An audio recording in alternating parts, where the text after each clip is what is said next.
Hey, Shalom, Israel. Yeah, how about Hashem Yahushua Brakathum to the brothers? Shalom, Yahweh Shema Alathun by Hashem Yahushua to the sisters. And give y'all a couple minutes. We're going to go ahead and get started, all right? Give everybody a chance to get in here, get settled, get situated. You know what I mean?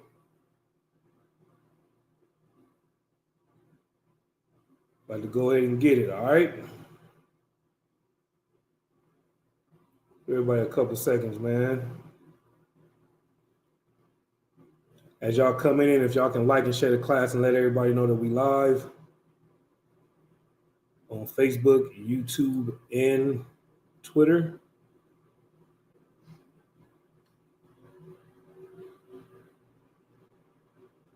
All right. About to go ahead and get it started in a second. Just sharing the class around real quick. All right. We're going to get it going. All right.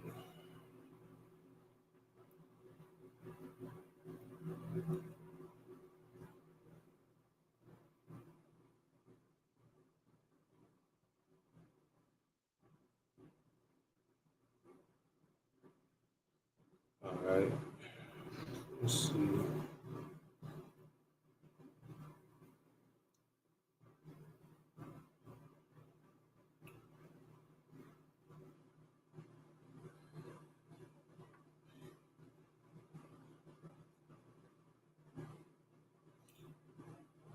All right, we got a couple people in the class. All right. Let's go ahead and get it in. Shalom, Israel. Yahweh Hashem Yahushua Brakathum to the brothers. Shalom, Yahweh Shema Alathun by Hashem Yahushua to the sisters. We're at the ISUPK, start out at 1 West 125th Street, Harlem, New York, under Commanding General Yohanan. And since 1969, we've been teaching the truth according to the Bible. What is the truth? The truth is so-called Blacks, Hispanics, Native Americans make up the greatest people on the face of the earth. The Bible identifies us as the 12 lost tribes of the nation of Israel. And in 2024, man, there is nothing more important than us knowing our identity. You know what I mean?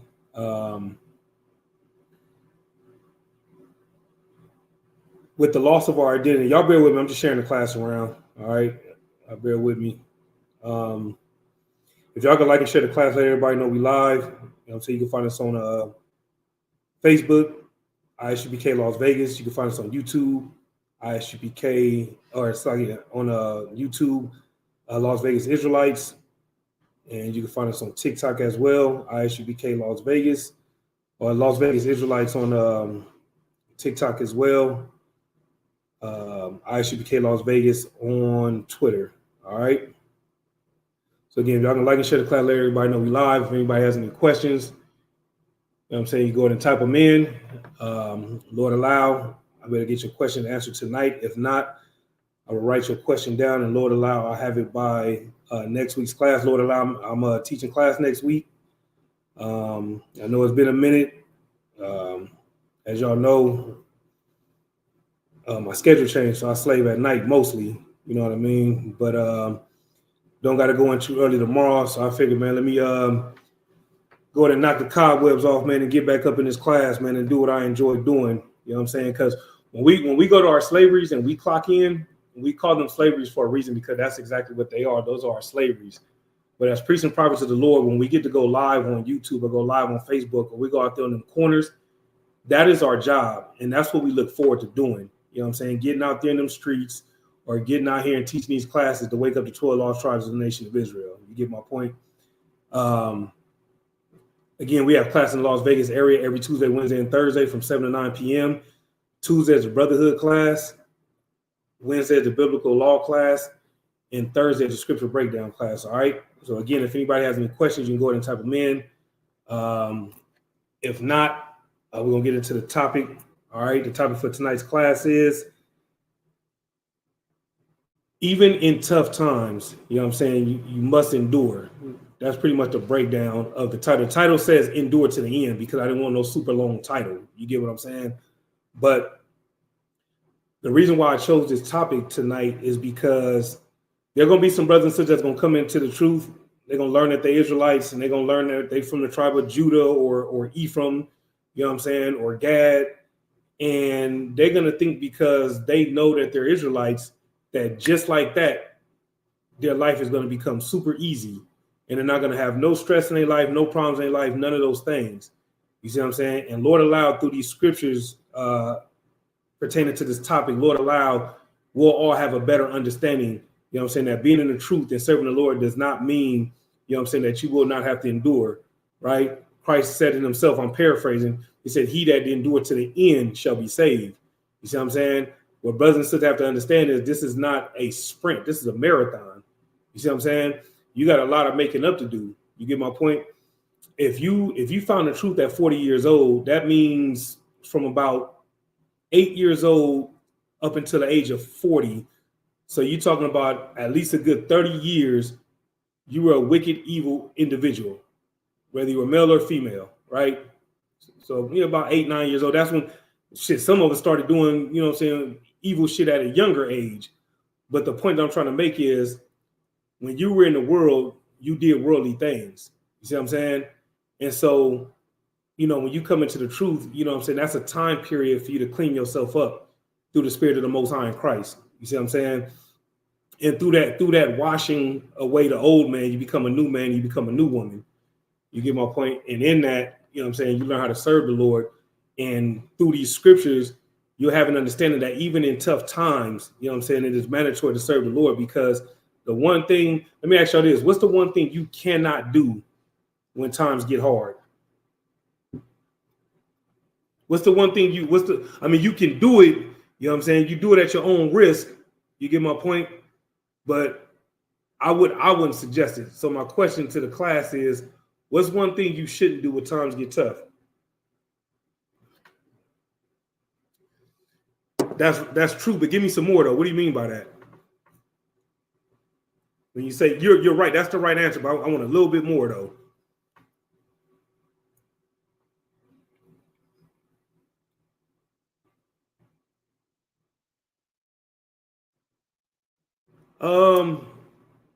I mean, it's not unlawful to complain. The scripture says surely oppression maketh the wise man mad. You know what I mean? So in your anger, you know what I'm saying, you're going to express that anger and that frustration. The scripture also says, damn, I almost gave the answer away. Y'all right by saying give up, but give me some more. You still not giving me what I'm looking for. You're right by saying lose faith. What does it mean to lose faith though? That's it right there. This is the answer that I was looking for right here. You know what I'm saying? From Officer Rock. You know what I'm saying? Don't stop praying or fall away from following the laws, because that's the first thing a lot of unseasoned brothers and sisters do. The first time they deal with a little bit of hardships, the first thing they want to do is go back to the old man or go back to the old woman. The thought process is, when I was in the world, I didn't have these kind of problems. I didn't start having these kind of problems until I started serving God. And in reality, a lot of times what you don't understand is you did have those kind of problems when you was in the world. The difference is you was too high to realize that you had those problems when you was in the world. That's the thing. You see what I'm saying? But now that you're sober minded, you see what I'm saying? Meaning that your mind is not being clouded by all the drugs and alcohol. And when I say all the alcohol, meaning you're no longer an alcoholic. Now through the Spirit of the Most High in Christ, you have enough discipline to have one drink. You might have 2 drinks, and by that 3rd drink, when you start feeling like, okay, I'm not myself, then it's like, okay, let me fall back a little bit. You know what I'm saying? Let me get something to eat. Let me drink some water. You see what I'm saying? And then after that, you know what I'm saying, then maybe I can have another drink a little later on. But in the meantime, I'm gonna cool out.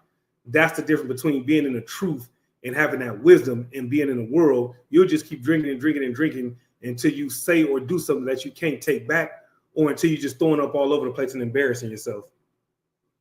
You see what I'm saying? That's actually one of the scriptures in this breakdown. You know what I'm saying? But that's how you know that this is a brother that's been studying. This is a wise brother right here. Oh, okay, Con, I understand the water. All right. So before we get into that, you know what I'm saying? It's a couple of articles that I want to get into a little bit, right? And then we'll get into the topic. As always, I know it's been a minute since I taught class, so y'all might not remember how this goes down. Once we get into the breakdown, if anyone has any questions, you know what I'm saying, don't hesitate to type your questions in. It ain't nothing for me to pivot off the topic, answer the question if I can, and then get back into the topic. That's not a problem at all. All right, this is the scripture breakdown class, and we're here to answer questions first and foremost. And then, you know what I'm saying, when there aren't any more questions, then that's when we get into the breakdown. All right. So the first thing I want to do, since I don't see any questions at the moment, the first thing I want to do is pull this first story up right here. Right. Check this out. Hold on, let me see something real quick. Let me check it out. Let's see.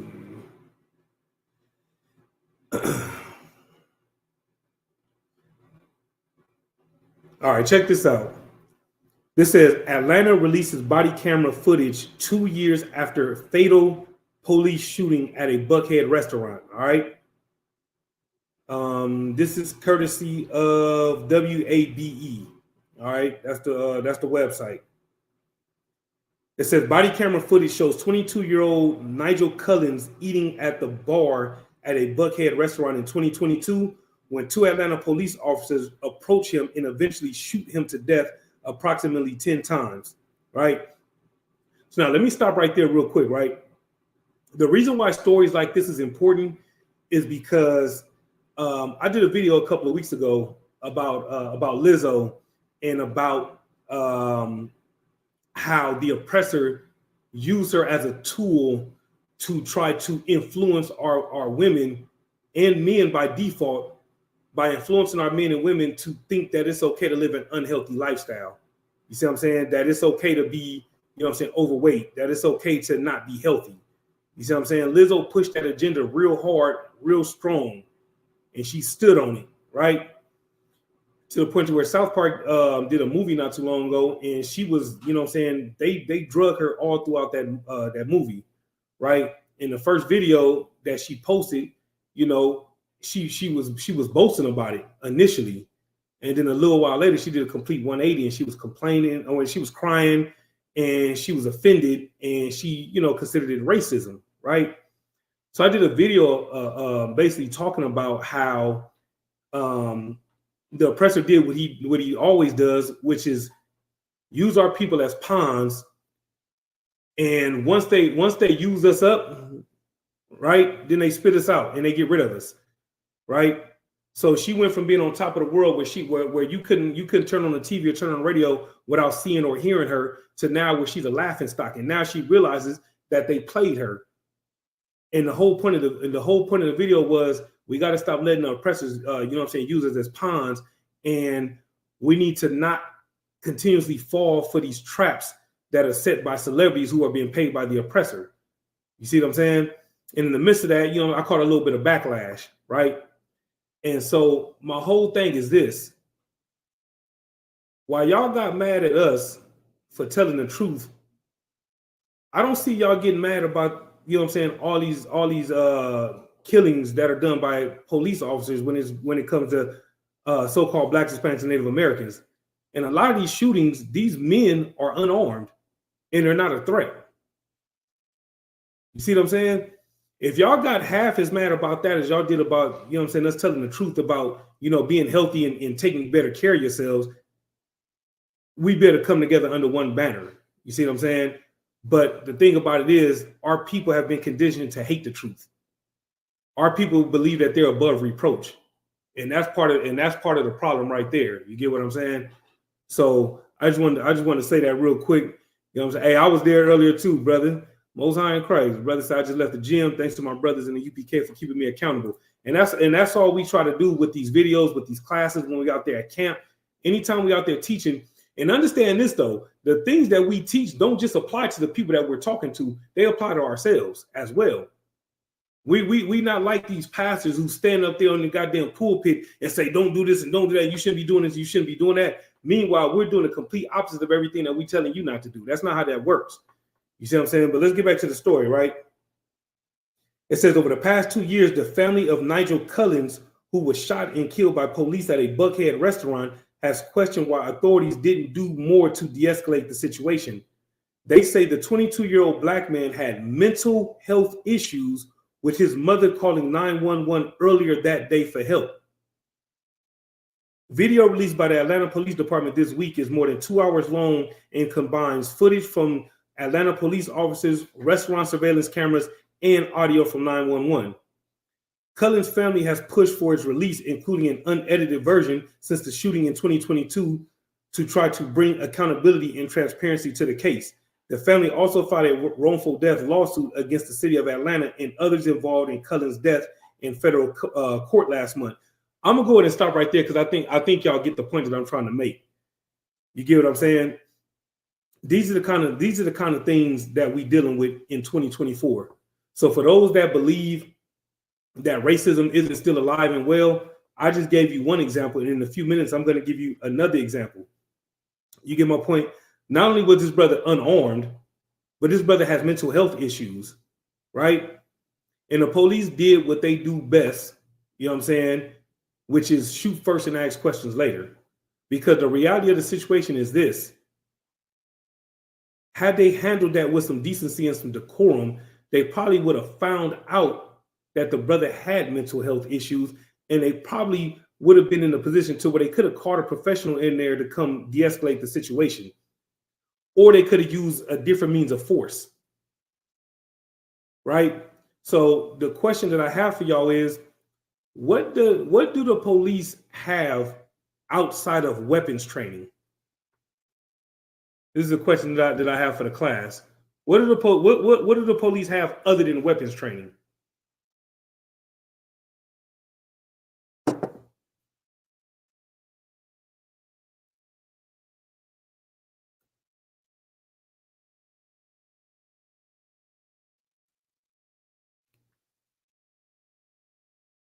Who knows? That's true. What else? I didn't even think of that. That's a good answer though. Disarming. That's true. Bam, there it is right there. Hand-to-hand combat, right? Which means they know how to, they know how to de-escalate a situation without ever having to draw their guns, right? What else? What else do they have on that? I believe it's called a tactical belt. Give me right on that. I believe it's a tactical belt. What else is on that belt other than their gun and their handcuffs? You're right about that. They training targets are definitely black. You are absolutely right. Even at when they at the gun range and they at target practice, you know what I'm saying? That they got a big white sheet with a big black man in the middle all the time. Yes, they have pepper spray, right? Thank you. So they have the means to de-escalate a situation without someone having to die, and they have tasers. So take the guns off their holsters, right? They still have pepper spray. They still have tasers. The brother said they got a nightstick. That's true as well. And they've been trained in hand-to-hand combat, right? So with all these things, and this brother not posing a threat, y'all telling me that they couldn't, they did not have the ability to handcuff that man and put him in the back of the police car and then take him down to the station, and then once his mother caught wind, she could have let them know what was going on, and they could have got a professional. Now, see, we all know that they're not going to go through all that when it comes to black and brown people. You see what I'm saying? But I guarantee you, if he was, so-called Chinese, so-called Japanese, any other race other than the so-called Black, Hispanic, or Native American, trust me, that situation would have been handled way different, right? The reason why you know that stuff like this is not happening to anyone outside of the 12 tribes of Israel. Matter of fact, let me ask y'all, how do y'all know that things like this are not happening to anyone outside the 12 tribes of Israel? It's a real simple answer. I expect everybody to get this one right. That is absolutely right. What the sister said is 1000% correct. We are not seen as humans whatsoever. When the police get called on so-called black folks, and when I say black folks, I mean all 12 tribes, when the police get called on us, they're looking at it as an animal control situation. They don't address the situation like cops. It's like animal control. And they're coming out to tame some animals. And they'll put them animals down if they need to. And even when they don't need to, they'll put those animals down anyway. So I'm gonna ask the question again. How do you know that things like this are not happening to anyone outside of the 12 tribes of Israel?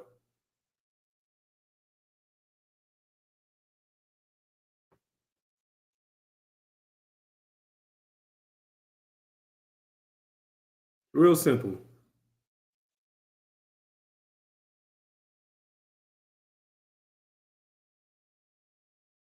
That's it right there. The officer owned it tonight.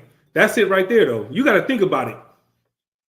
Imagine now this is a 22-year-old black man. Now imagine if this is a 22-year-old white woman. You think it would have took 2 years for the footage to have been released? Because I don't know if y'all caught that while I was reading the story. This happened back in 2022. The footage has just now been released. You get what I'm saying? So now imagine if this is a 22-year-old white woman in a restaurant eating at the bar. How do you think that situation would have played? And she had mental health issues. How do you think that would have played out? And let's just say the police would have handled the situation the same way. How do y'all think that would have played out? Because I'm going to tell you right goddamn now, first of all, it would have been on every news outlet in the world. This shit would have reached China, Japan, goddamn Hawaii. This shit would have been worldwide.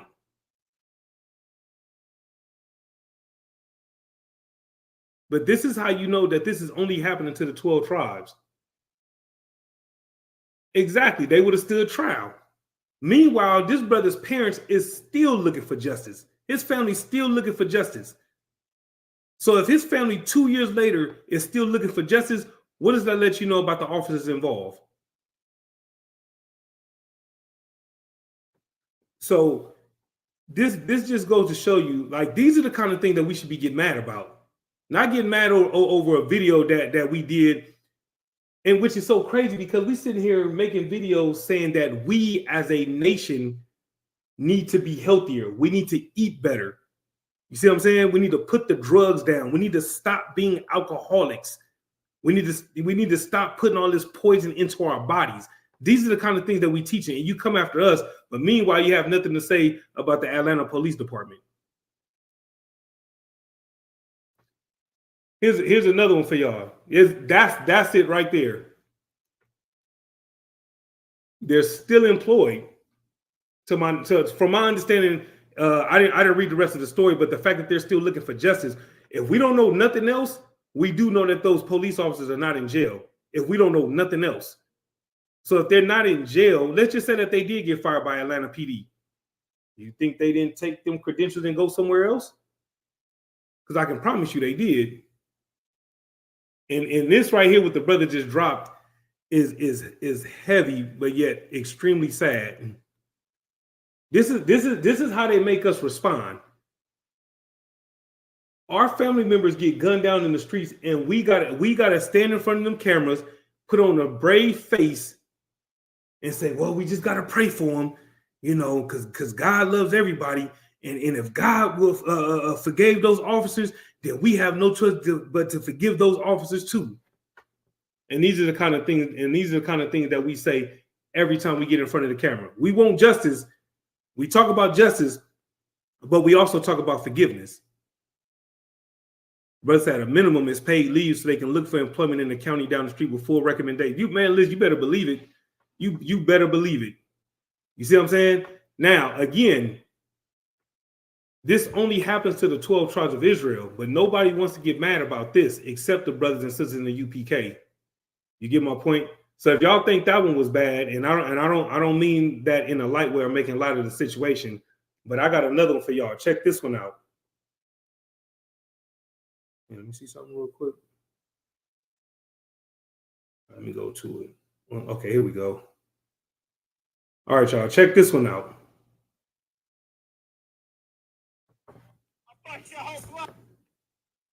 After pulling over a car in a traffic stop in Windsor, a small Hold on, I'm gonna play a little bit more, and then everybody let me know if you can hear it. All right. town in Virginia, officer. After pulling over a car in a traffic stop in Windsor, a small town in Virginia, Officer Joe and his fellow officer Daniel Crocker approached it. The car driver was a. Everybody can hear that, right? I just want to know before I continue playing the video.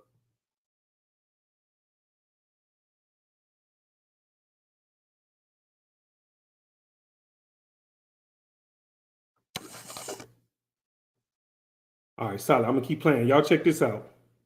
Black Army Lieutenant Haran Nazario. Although Nazario officer Daniel Crock, after pulling over a car in a traffic stop in Windsor, a small town in Virginia, Officer Joe and his fellow officer Daniel Crocker approached it. The car driver was a Black Army Lieutenant Haran Nazario. Although Nazario. Y'all heard that, a Black Army lieutenant, which means what? More time than not, he's a law-abiding citizen who loves his country, right?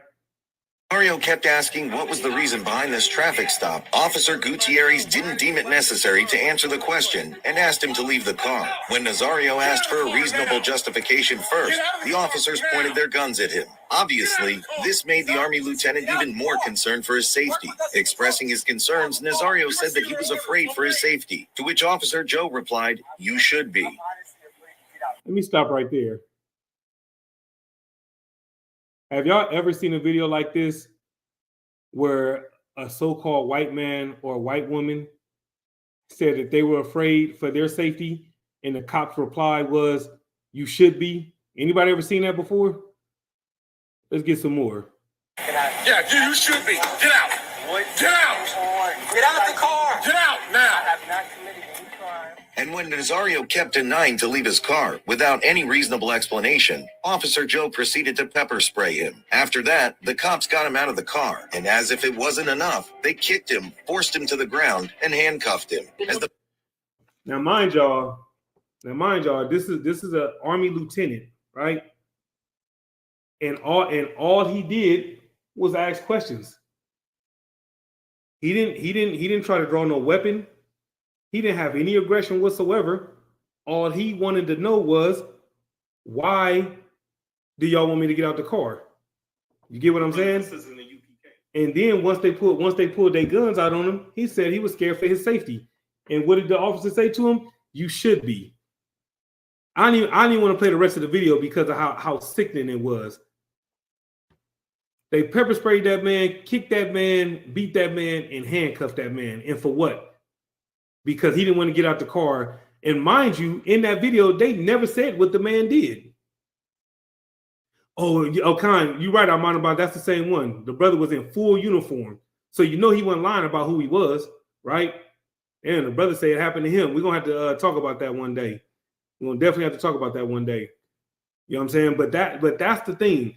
So while y'all want to sit up here and protect Lizzo and want to come to her defense, who's going to speak up for the Army lieutenant? Who's going to speak up for the brother in the Atlanta restaurant trying to have dinner at the bar? Who's going to speak up for those brothers? You see what I'm saying? You can always count on the UPK to do the things that you on the outside looking in don't have the courage to do. While y'all sitting down in y'all mama's basement in y'all drawers on the goddamn laptop being keyboard gangsters and always got something to say, always got something negative to say because brothers is out here trying to wake brothers and sisters up. You niggas is sitting in your mama's basement somewhere. You calling it a man cave, but in reality, that's where you've been living your whole goddamn life. Okay, you've accomplished nothing in your life whatsoever.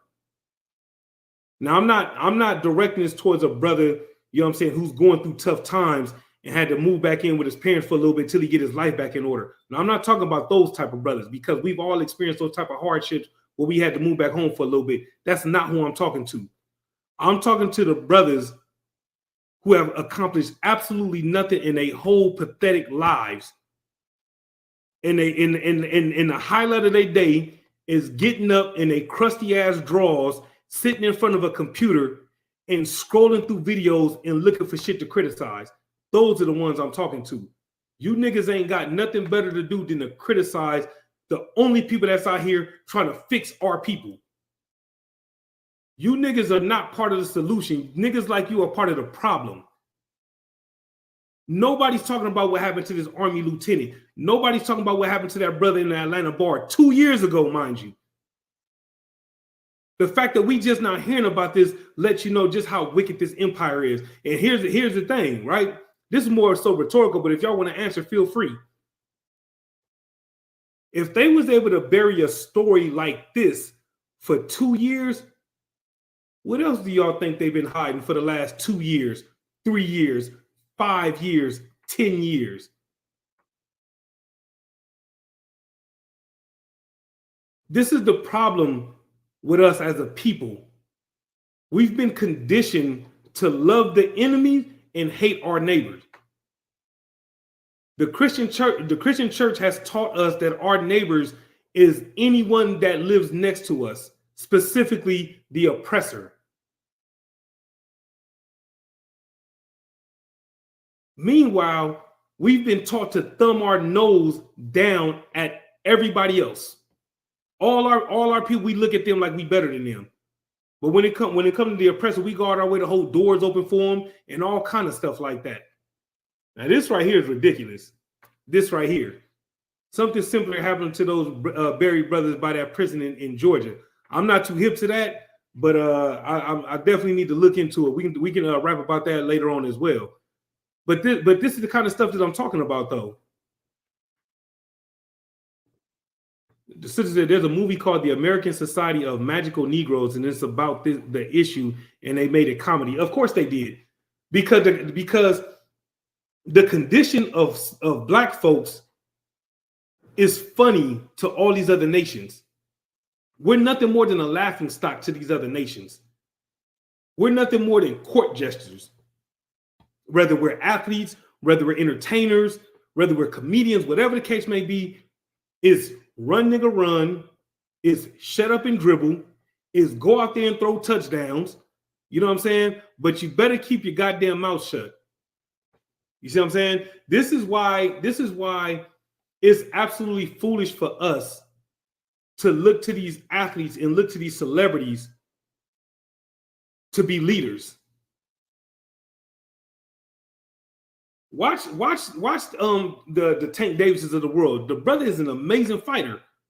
Check out Floyd Mayweather if or when he steps back in the ring. He's an amazing fighter. You know what I'm saying? Check out LeBron James next season and Anthony Davis and them brothers. They some amazing athletes.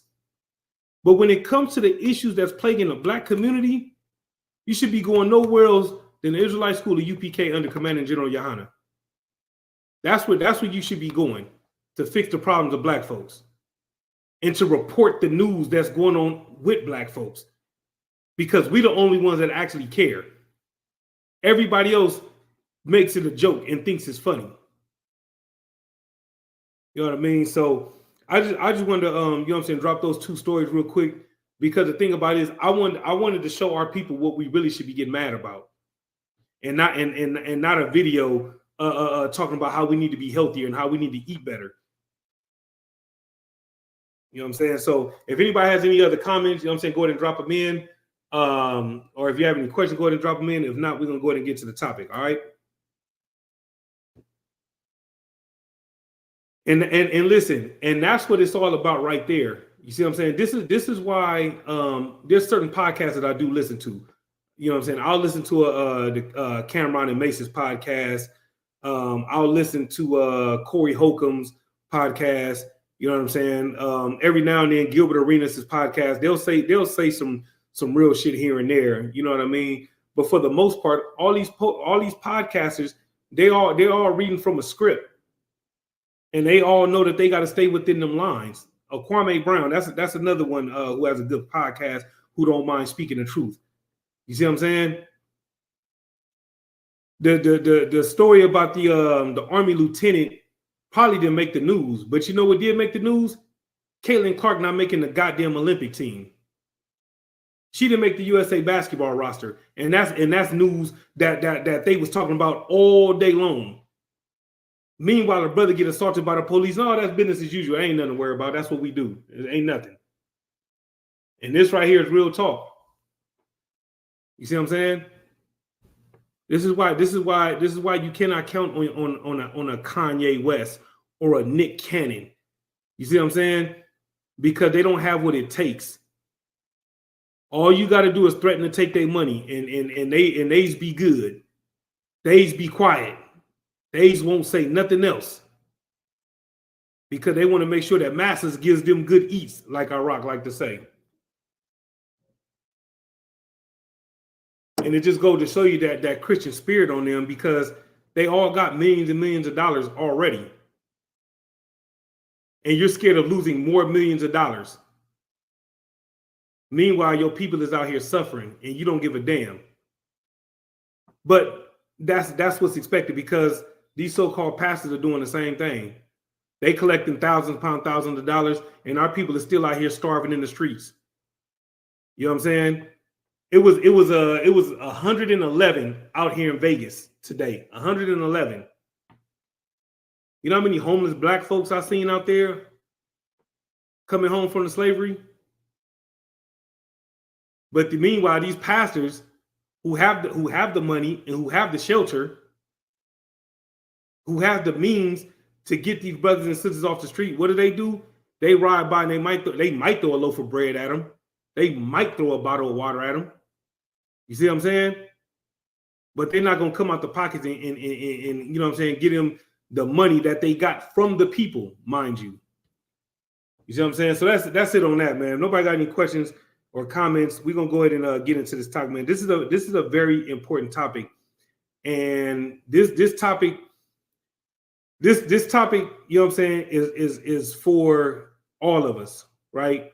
Myself included. And the reason why I say myself included is because, you know, lately, you know what I'm saying, I've been dealing with some personal things myself that I'm gonna, you know what I'm saying, try not to go too much into detail, because, you know, when we teach these classes are not about us, the teacher. These classes are about, you know what I'm saying, teaching the 12 tribes of Israel. You get my point? In waking up our people and dropping this truth. You know what I'm saying? So the whole thing about it is that sometimes we have to be reminded that, yeah, you going through some tough times, man. Yeah, it's kind of rough right now, but guess what? It's gonna be all right. You see what I'm saying? But the one thing that you cannot do is give up. That's the one thing you cannot and should not do under no circumstances. If you think that if you think coming into this school and cleaning yourself up and getting right with the Lord, and then things start going rough in your life, and you decide, you know what, this ain't for me, I'm leaving. If you think your life is going to get better because you left, you playing yourself. I don't know no other way to say it. You see what I'm saying? You absolutely playing yourself, because I'm gonna ask this to the class. What's the first thing, more time than not, when a brother or sister leaves this school, what is the first thing that they're gonna do? More times than not, what's the first thing they're gonna do?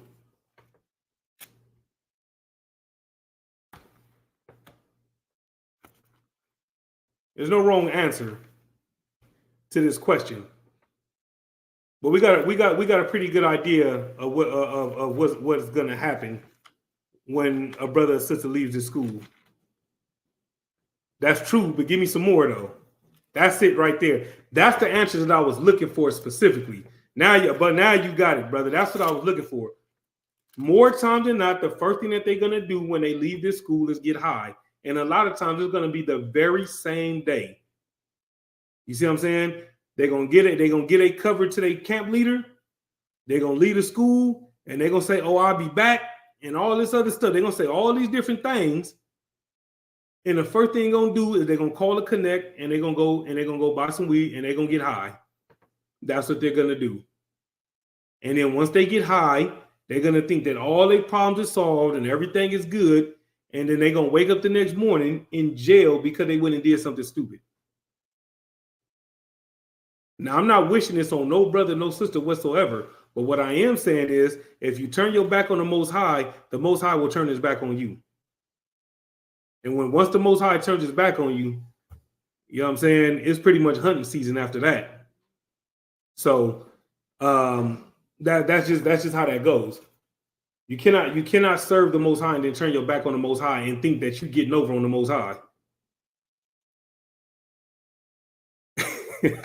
Hey, probably. They probably do still got the connect number. You know what I'm saying? Probably never got rid of it. Or they looked up the connect on Instagram. You know what I'm saying? The connect got to be on social media too. You know what I'm saying? Because it's all about likes, shares, and follows and comments and all these other things. So the connect got to let you know that he still got the connect. And then when he go to jail, he want to know who told on him. Not knowing he told on his goddamn self. Goddamn dummy. You know what I'm saying? But that's what he get. This is a perfect precept. The brother on fire tonight. This is a perfect precept for those brothers and sisters who choose to turn their back on the Lord and leave their school. You know what I'm saying? We've had many brothers enter these doors. You know what I'm saying? And we've had a few brothers leave out the door. And guess what? This place is still standing. You see what I'm saying? And this is excellent right here. This is excellent. The house that was swept clean now has 7 demons worse than before. That is an excellent precept to go along with what we're talking about. And this is what y'all got to understand. This is how it goes down. You get my point? Do not think for 1 second, you know what I'm saying, that the Lord is going to let you get away with turning your back on him. After everything he did to bring you to the truth, you know what I'm saying, you're going to spit in his face by turning your back because times got a little rough. You see what I'm saying? When in reality, you have to understand that life is all about endurance. You can't praise the Most High when everything is going good and then want to turn your back on the Most High when everything goes bad. All right. First scripture we're going to get is Job chapter 14 and verse 1. All right, that's what we're going to start at. Job chapter 14 and verse 1.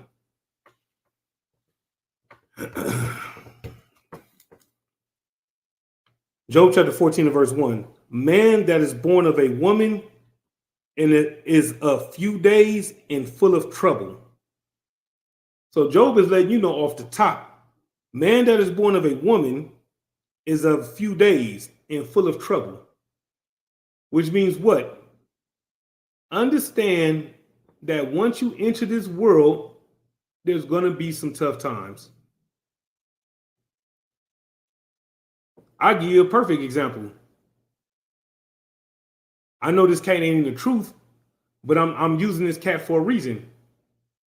Anybody think Puff Daddy living lovely right now? Anybody think everything is good with Puff right now? Anybody think everything is good with R. Kelly right now? Anybody think everything was good with Bill Cosby when he was locked up? The reason why I'm mentioning these 3 brothers is because all these brothers had money, fame, and power. And a lot of us are under the impression that money, fame, and power means no problems. When Puff of all people should know that money doesn't solve everything, because he made a song back in '97 called More Money, More Problems. So now look at him. He done made all that money. He done sold all these records. He done been all over the world, been on all these goddamn TVs. And in the last few months, that dude didn't look like he didn't age 30 years. Why? Because man that is born of a woman is a few days and full of trouble. You're going to have your good days. You're going to have your bad days. You're going to have your ups. You're going to have your downs. You know what I'm saying? That's just how it is. You see what I'm saying? Especially with us being in hell right now. And why are we in hell? Because our forefathers and our foremothers, you know what I'm saying, chose to disobey the law, statutes, and commandment that the Most High laid down for us. Think about everything that the Lord did to get our people up out of Egypt under Moses, who was led by the Most High. Listen, this is 1000% correct right here. And what you're saying is so true. And this is why a lot of these our so-called leaders don't never say nothing about nothing. because enough is never enough. I got 1 million, I need 2 million. I got 2 million, I need 4 million. I got 4 million, I need 8 million. And that's the spirit that we've developed in this empire. Because we've been conditioned to believe that we got to chase the bag. That is all about the bag. Everything that we do is all about the bag. And then when we get the bag, we got to go get the women. And then we get the women and we have our way with them. We got to get rid of them and then go find some more. This is what America has conditioned us to do. And then brag about it to our friends. All right, let's get some more. Okay, we're done with that. Let's get 1 Peter chapter 4 and verse 12.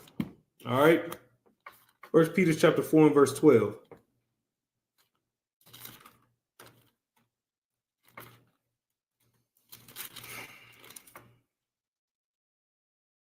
All right. This is 1 Peter chapter 4 and verse 12. It says, "Beloved, think it not strange concerning the fiery trial which is to try you, as though some strange thing happened unto you." Right? We were warned thousands of years ago. Beloved, think it not strange concerning the fiery trial. Right? What is that? What is that? What is that fiery trial? Right? Give me some examples of a fiery trial.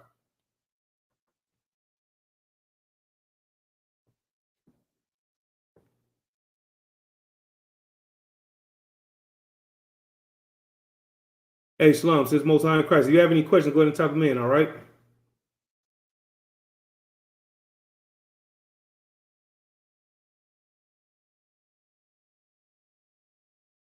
Yes. Death in the family, you know what I'm saying, is definitely a fiery trial, right? You lose your slavery, you know what I'm saying? Car breakdown, your wife leaves you, withdrawals. Listen, all these things are fiery trials. Listen, man, I say within a month's time, these brothers in the world, right? These brothers in the world, but worldly speaking, these was two solid ass brothers. You know what I'm saying? These were my co-workers, right? And within about a month or so, both of these brothers took their own lives. You know what I'm saying? They both took their lives, you know what I'm saying? And both of them brothers took their own lives for the same reason. Well, one of them was for show for this reason. The other brother, you know what I'm saying, it's speculation, so I'm not 100% for sure. But what I will say is the one brother who we know for sure, he was having problems, you know what I'm saying, with his wife. You know what I'm saying? His wife was messing around on him, you know what I'm saying? And, you know, he took her back, and this brother could not concentrate at his slavery or at the slavery because he couldn't stop thinking about what she was doing. And this was during the time when we were slaving pretty much every night, going in at 10, 11 o'clock at night. We wouldn't get off till, 10, 11, 12 o'clock the next day. And this was nonstop. So all this brother could think about while he's slaving away, trying to provide for his family is, damn, I wonder if that bitch got a dude at the house. The other brother, you know what I'm saying? And it was hard to tell if he was saying it jokingly, right? But the other brother, we were slaving. It was a Saturday. We had came in Friday night. And then Saturday morning, he goes in the office. He said, "Hey man, can I get up out of here?" He said, "Man, I'm ready to go, man. I gotta go home, make sure, you know what I'm saying, my wife ain't got nobody at the house." And we kind of laughed it off, but the look on his face, it was hard to tell if he was joking or if he was being serious. And the next thing you know what I'm saying, word was, you know what I'm saying, the brother was having some problems at home and stuff like that. And next thing you know, the brother took his life. Now I'm not using these brothers as examples to make light of anything, because those brothers I had a lot of love for. They was cool as hell, you know what I'm saying. And I missed them brothers, and I pray that the Lord brings them back, and Lord allow them in the kingdom, and you know what I'm saying, they have a better life than they did this last time around. But I use those brothers as examples because those brothers were given a fiery trial. You see what I'm saying? And the trooper, you know what I'm saying, dropped that in the chat. You know what I'm saying? Wife leaving you. You see what I'm saying? Mother and daughter going against each other. That's definitely fiery trials. You know what I'm saying? Losing your slavery, your house, and your car. You see, all at once. You see what I'm saying? Those are fiery trials. Listen, this one right here, this is the one right here. This is a good one right here. Being no longer accepted by family because you choose to follow the Most High. And I'm sure a lot of us can relate to what the sister just dropped right now. And that's a sad thing. You know what I'm saying? But this is something that Christ talked about in Matthew the 10th chapter. You see what I'm saying? So Christ warned us ahead of time, and he let us know that this was going to happen. You see what I'm saying? But even with that warning, though, it still would be considered a fiery trial. So you're absolutely correct in saying that. All right. It says, think it not strange concerning the fiery trial, which is to try you, as though some strange thing happened unto you. Verse 13, but rejoice, inasmuch as ye are partakers of Christ's sufferings, that when his glory shall be revealed, ye may be glad also with exceeding joy. Meaning what? Yeah, it's a little rough right now, but if you stay the course and you continue to follow these laws, statutes, and commandments, you know what I'm saying, and you're still in this particular body when Christ returns, you know what I'm saying, you're going to look back on those fiery trials and you're going to laugh at them. You know what I'm saying? Or even if you're not here in this body when Christ returns, but you left this earth serving the Most High and following Christ, when you come back, you know what I'm saying, it's going to be all good because you're going to be in the kingdom. You see what I'm saying? And your life is going to be a hell of a lot better than it was when you was in this captivity. You get what I'm saying? This is an excellent precept. Brother said, blessed are ye when men shall hate you, and when they shall separate you from their company, and shall reproach you and cast your name as evil for the Son of Man's sake. There it is there. How often do we get laughed at when we out there in them corners? You see what I'm saying? I'll let this brother, you know what I'm saying, speak on this, you know what I'm saying, if he chooses to. But there's a brother who gets criticized and ridiculed out there in them streets. You know what I'm saying? But that brother shakes that off and he keep pushing, and it's nothing. The brother holds his post. The brother continues to blaze. You know what I'm saying? The brother goes out there and he does the work of the Lord. And even though that would be considered a fiery trial, that brother passes through those fiery trials with flying colors every time. You get what I'm saying? This is the only way that a man or woman could be made greater than fine gold. I mean, that's it right there. You got to go through the fire, and we're going to get to that precept in a second. But all these scriptures that we getting ready to cover is just scriptural proof, because it's one thing for me to say it. You see what I'm saying? But why should I sit here and talk when we can let the words of God do all the talking? Because this book right here, this is what matters. Everything else is irrelevant. If it's not in this book, then we really shouldn't. We should take it with a grain of salt. You know what I'm saying? Now I'm not saying that you can't, you know what I'm saying, read history books and go through thesaurus and all that. I'm not saying that. But what I'm saying is, you know what I'm saying, the answer to all our questions is right here in this book. And this book right here will give us the wisdom, knowledge, and understanding that we need through the Spirit of the Most High in Christ, you know what I'm saying, to pass through those fiery trials. You get what I'm saying?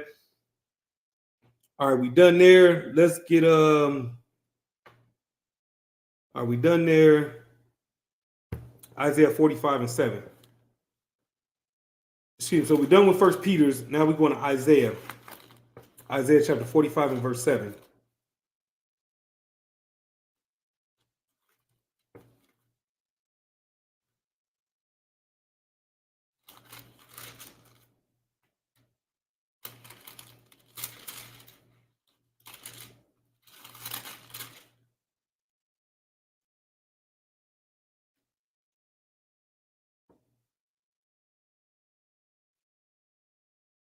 Isaiah 45 and 7 says, I form the light and create darkness. I make peace and create evil. I, the Lord, do all these things. You see what I'm saying? The Most High is the orchestrator of everything that's going on right now. The Most High is sitting back and he's watching everything, right? And it pains him to see the condition of his people because we are his chosen people. You get my point? But the thing about it is the scriptures say that he chasteneth who he loveth. You see what I'm saying?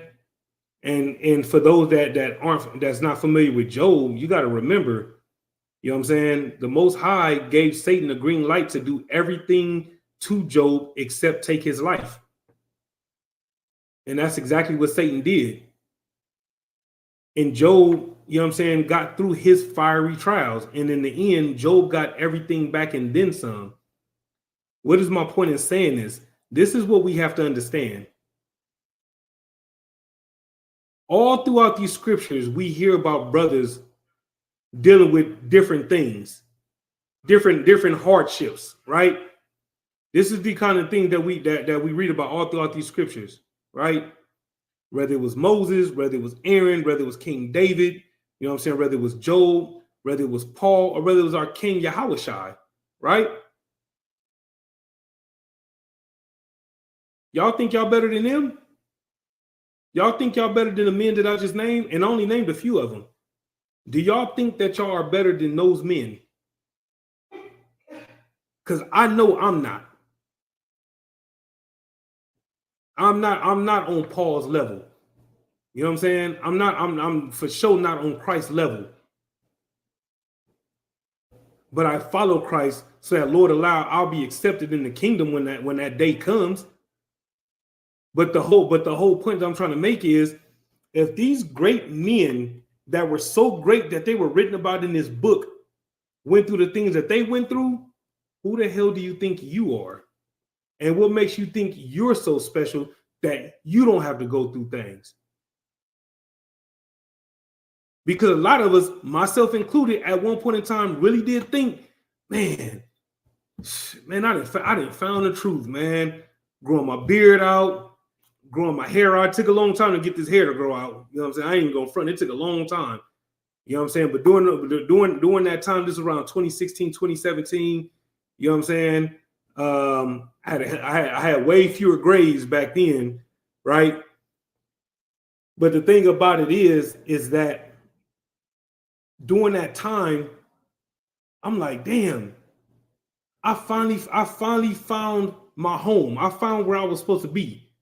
My home was not the streets. You see what I'm saying? I finally found a home. I found brothers who had real genuine love for me, who had concern for me, who made sure that when they gave me orders to make sure that I checked in every week to let them know how I was doing and what I was going through. And them brothers looked out for me. And during that time, I'm like, man, I'm good.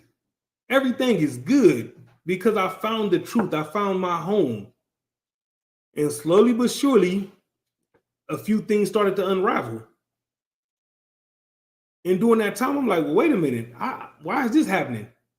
Why did that happen? Because at the time, even though I was coming into the truth and I was learning who I was still very, very young in the truth. So I hadn't been taught this breakdown yet.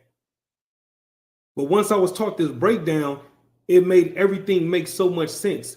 And the reason why I'm teaching this class today is because 7 years later, I still have to remind myself that I am no better than the men that was written about in this book. You see what I'm saying? And so sometimes we can get so caught up in what's going on in our personal lives that if we're not careful, we'll start to develop that woe is me attitude. And we'll start to be real nonchalant about things. We won't have that same passion and we won't have that same zeal. And we'll start to question things. You see what I'm saying? And we won't attack things with that same zeal and that same fire that we did when everything was good. And sometimes we need a reminder, like, hey man, this place wasn't built for suckers. You know what I'm saying? This right here, this ain't no square ass nigga shit right here. This real nigga shit right here. You see what I'm saying? And in this place, in this truth, it's the ultimate fight or flight. Serving the Lord is the ultimate fight or flight. You either gonna come in here, serve the Lord, and fight them demons and fight them battles, or as soon as some adversity come your way, you're gonna run. Just like you ran when you was in the world. You ran from them niggas that you had got over on the block. You ran out that broad's house that told you that she had a nigga, but you came over anyway. You see what I'm saying? You ran out that bank that you was trying to rob. All you've done is run your whole life. So all you've done is go through hardships your whole life. You find the truth, you think everything's gonna be cool, and everything is cool for a minute, and then things start to get a little bit rough. And what's the first thing you do when shit get rough? You run. And this right here is an excellent. This is an excellent point right here. We came into the truth with layers of garbage, and it must be peeled away one layer at a time. You goddamn right. Because there's only a handful of us that was born in the truth, meaning that they were born of parents who were in the truth and were raised in the truth from birth. There's only a handful of us. And most high in Christ for those brothers and sisters who were born in the truth. But for the rest of us, shit. Nigga, we was alley cats. Hey, we were them cats on that episode of Tom and Jerry. Remember when Jerry's cousin came over, the little swole ass mouse that had the hat on, and he came over, he was whooping Tom's ass. And so Tom like, man, I'm finna go in the alley, I'm finna go get some of my homeboys. He go in the alley and he go get them cats that's hanging on the alley, them tough guys, them tough cats. And them cats went up in there with their chests out, and they walked up in that house thinking that they think they finna come with the phone. And Jerry's cousin whooped all their asses. That was us. You know what I'm saying? We thought we were them tough guys and shit when we was in the world. So you real tough, and you come into the truth, and you go through a couple of tough times, and the first thing you want to do is tuck tail and run. You get what I'm saying? And you know what I'm saying? Like listen, man. This right here, you know what I'm saying? Like the t-shirt sound. I'm not sure what brother make the shirts. You know what I'm saying? But this right here, this real nigga university right here. You see what I'm saying? You want to talk about School of Hard Knocks? Nigga, you looking at it. ISUPK under Commanding General Yohana. You know what I'm saying? Is the School of Hard Knocks. You get what I'm saying? See, brothers who know the truth and who accept the truth and know who they was when they was in the world, they can accept it. You get my point? And the beautiful part about it is acknowledging it, but never wanting to go back to it. That's the beautiful thing about this truth. That's the beautiful thing about listening to classes, to keep your spirit in check. You see what I'm saying? I'm telling you, man, that's the best form of medicine, is turning on a video, because chances are you're going to turn on the class, and chances are that teacher's going to say something that's going to hit home. Captain Soccer War, you know what I'm saying? Man, listen, that brother does not understand how much he means to me because of all the things that he's taught me, whether through his personal counsel or just the classes that he was teaching. And every time he teaches a class, I text the brother the next day like, hey, the water, sir, that one hit home. You see what I'm saying? Like I don't know how many miles away Memphis is from here, but I let him know thousands of miles away. You know what I'm saying? That class hit home, and I thank him every time because he's always dropping something. And there's no knock on none of the other amazing teachers in this school. Not taking nothing away from nobody. You know what I'm saying? Captain Soccer War. You know what I'm saying? That brother, man. Listen, listen. You're not gonna find too many brothers. You know what I'm saying? More realer and straight up. You know what I'm saying? Than that brother. You know what I'm talking about? But the whole thing about it is that just having that understanding that life is not going to always be easy. You see what I'm saying? A lot of us found the truth because life was hard when we was in the world. And at some point we asked ourselves, it has to be something better than what I'm doing right now. This shit ain't right.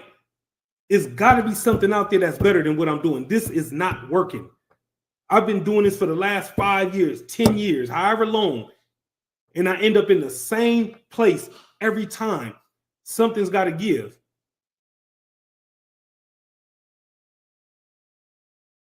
You dealt with it then. Why can't you deal with it now? You see what I'm saying?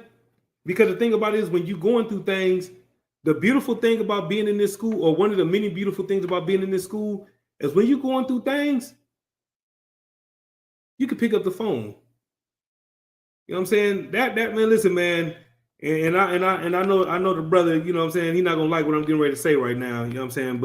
But the brother Officer Rock, man, that brother has been, you know what I'm saying, real helpful because he's one of the only brothers that's up during the hour that I'm at the slave. And I can call that brother, or he'll call me to ask me a question about something, you know what I'm saying, that he might have had on his mind, you know what I'm saying, or something like that, right? And then next thing you know, 2 hours later, we just shooting the shit about all kind of random shit. And for that 2 hour conversation, I'm not even thinking about what the hell I had going on or what the hell I'm dealing with at the time. You're telling me that that's not better than putting a needle in your arm and shooting yourself up full of dope? You see what I'm saying? I just found out, you know, couple of brothers when I was in the world that I looked up to because I didn't know no better. Looked up to these brothers, right? Now these brothers is in a late 60s, possibly 70s, right? And both these brothers getting ready to go to jail for the rest of their life because they still out here committing crimes.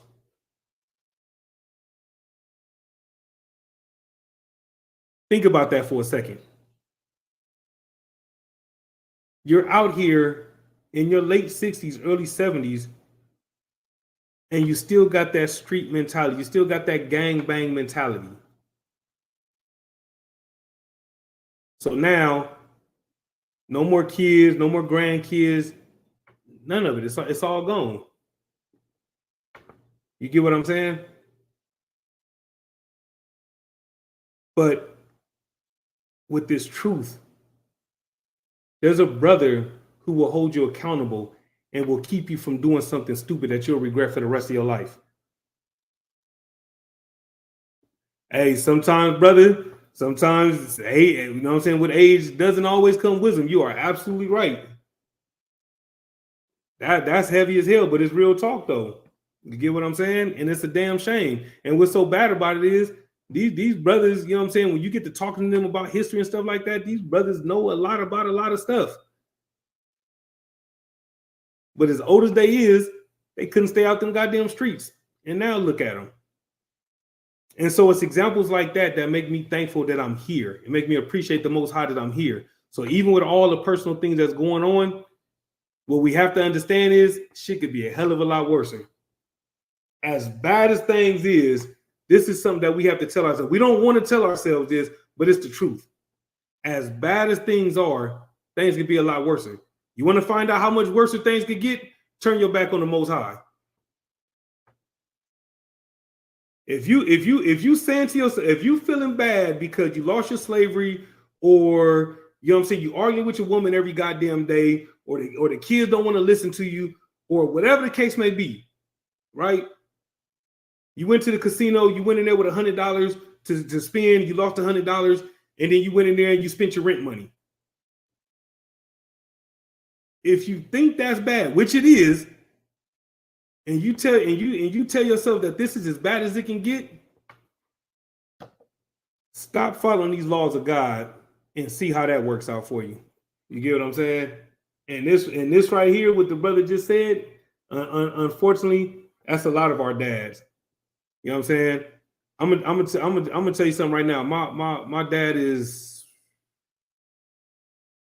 okay. My mom's is 63. So my dad is about 62, 63 itself, right?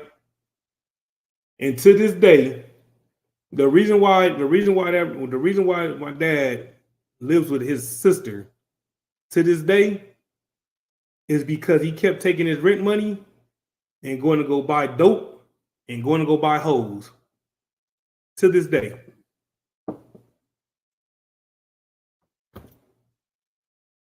Confession is good for the soul, right? That's one of my fiery trials, knowing that my father is out there lost in the world. And at his age, he's can't put it down. Now, I'm not gonna say can't. I'm gonna say won't, because there's help available. But he doesn't want the help. You get what I'm saying? But the thing about it is the ISUPK is a safe haven. You know what I'm saying? To get brothers off of drugs, to get sisters off of drugs. You see what I'm saying? Let's get some more scriptures. You know what I'm saying? I didn't mean to run that long, y'all. So like, I got a few more scriptures to run through. Let's get Mark chapter 8 and verse 34. Let's get Mark chapter 8 and verse 34. So this is what happens when you don't teach class for a while. You know what I'm saying? You get to ranting. You know what I'm saying? Forgetting you got to drop some scriptures in there here and there. All right? Y'all forgive me. Let's say Mark chapter 8 and verse 34.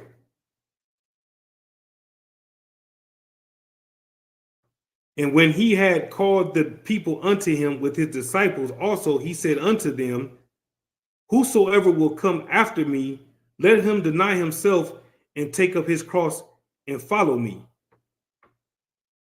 Verse 35, for whosoever will save his life shall lose it. But whosoever shall lose his life for my sake in the gospels, the same shall save it. Right?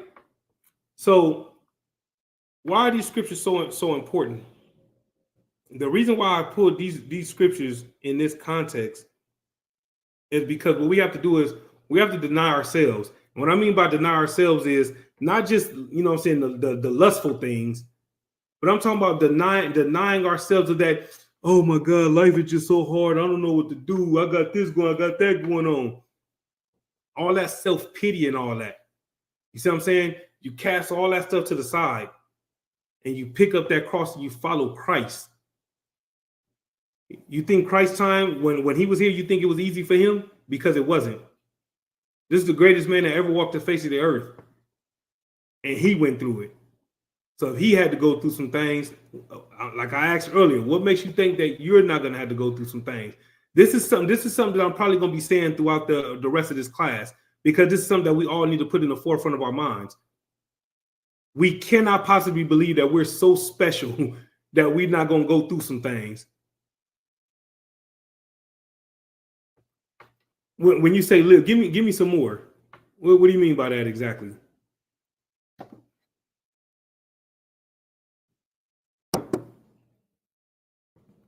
I want to make sure I answer your question correctly. So let me make sure I understand the context. In the meantime, while you typing it up, I'm gonna go to the next scripture. All right, we're gonna go to 2 Timothy chapter 2 and verse 3.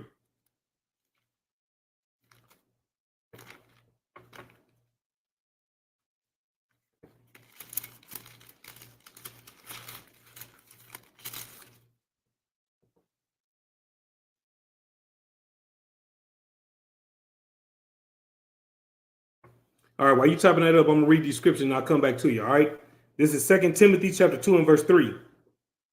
Thou therefore endure hardness as a good soldier of Jesus Christ. This one right here, this the one, you know what I'm saying, that should really hit home. This the one that you should really hold on to. You know what I'm saying? Thou therefore endure hardness as a good soldier of Jesus Christ. Verse 4, no man that warreth entangle himself with the affairs of this life, that he may please him who hath chosen him to be a soldier. You see what I'm saying? This scriptures like this is what should, if you're a little down, you know what I'm saying, you kind of questioning things, you know what I'm saying, you're not at full strength. Scriptures like this should pick you back up. If you holding your head down low, scriptures like this should make you lift your head back up. You know what I'm saying? Put your shoulders back and put your chest back up. You get my point? Let me see. Like when you go through these trials and tribulations by serving the Lord, you will live. Okay. Let me see. Yes and no. Yes, you will live, but no, not continuously in this body. Because even with serving the Lord, you know what I'm saying, we still will, you know what I'm saying, go into the grave.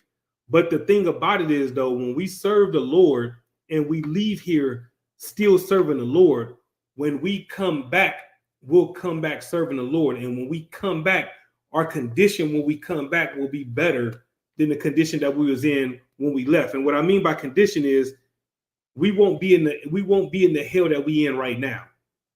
You see what I'm saying? Right now, we got to pick between lights or gas. You know what I'm saying? Food or clothes. You see what I'm saying? You name it. You see what I'm saying? You got 3 kids and they all going back to school at the same time. right? How you gonna come up with the money to buy all 3 kids school clothes and they all start at the same time? You won't have, when you come back, if you leave here serving the Lord, when you come back, you won't have to worry about things like that. That's what I mean when they say you'll live. You see what I'm saying? You'll be living like the like the royalty that you are. Because all of us have royalty flowing, have royalty flowing through our veins. But because this world looks at us and mocks us, we don't understand just how great of a people we truly are. But when Christ returns and he sets up his kingdom under the authority of the Most High, we will be in our rightful place. And if you leave here serving the Lord, when you come back, you know what I'm saying, you will have you a seat, you know what I'm saying, and you will be in authority, and you won't have to go through the things the next time around that you went through this time around. Let me know if that answers your question, brother.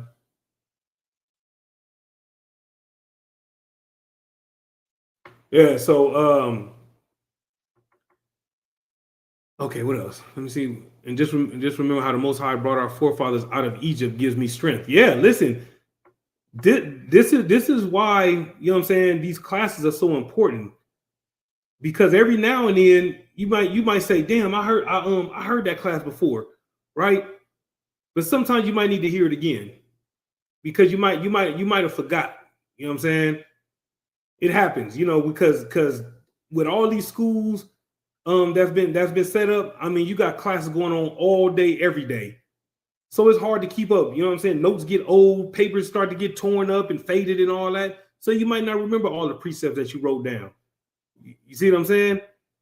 And so, you know, hearing a class again, it'll remind you, like, damn, you know what? I do remember that precept. You know what? Let me write that down again.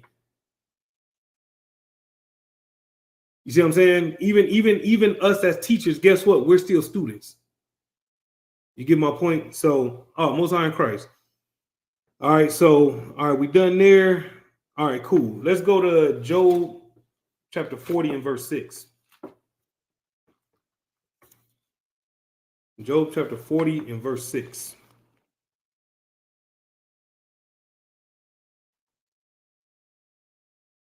Again, the topic for tonight's class is endure to the end. And the reason why that's so important is because, you know, you're going to have some hardships. You're going to go through some tough times. But in the midst of those tough times, don't ever forget that you serve a power who is the power above all power. This is why he is the most high power. You get what I'm saying? He is the most high power for a reason. He rules everything, and he can turn and he can turn it around for you like it's nothing.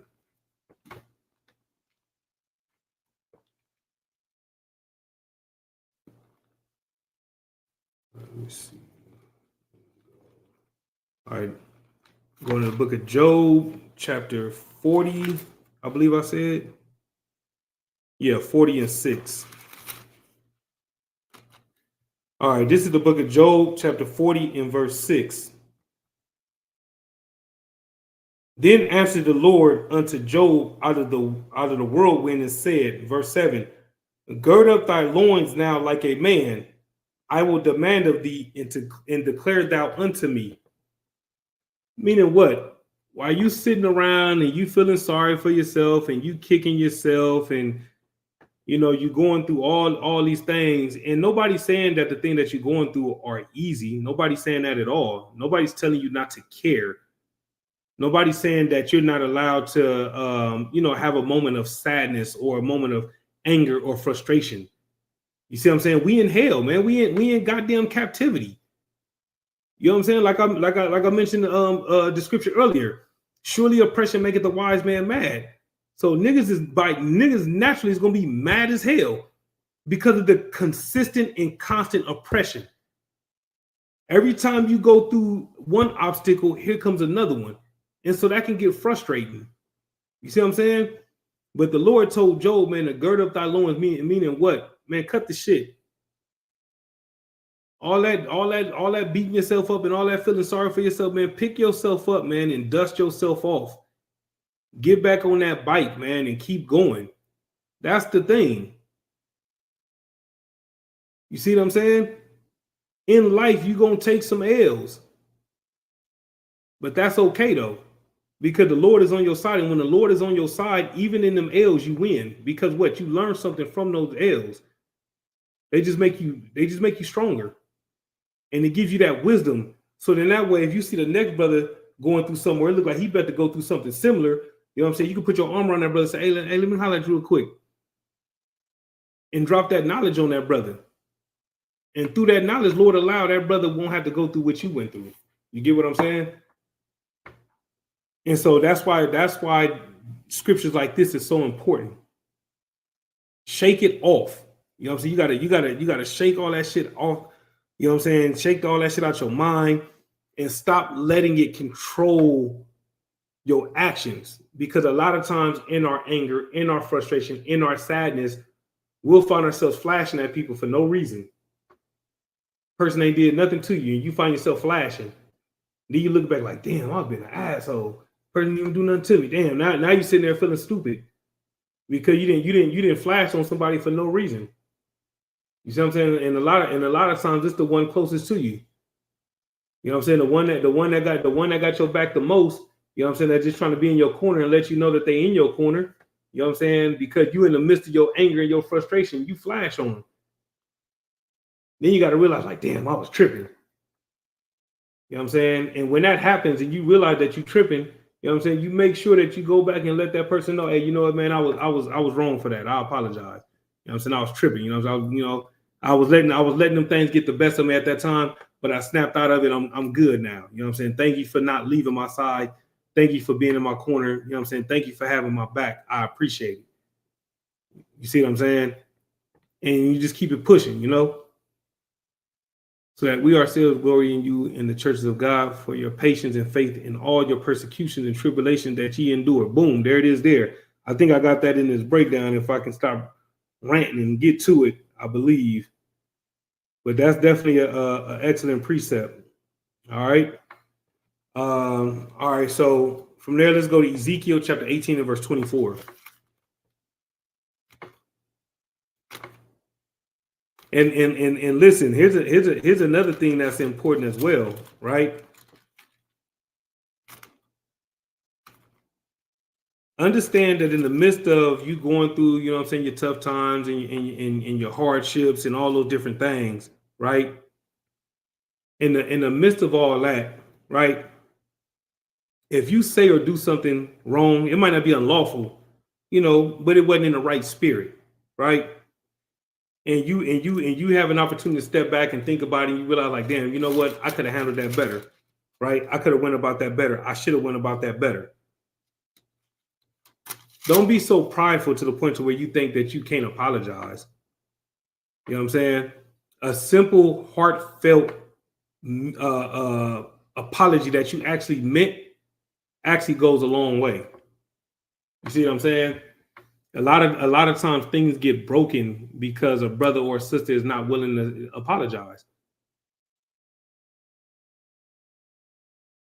And so we can't allow ourselves to be in such a whirlwind of emotions, of anger and frustration and captivity to the point to where, you know, we get to taking it out on the people around us.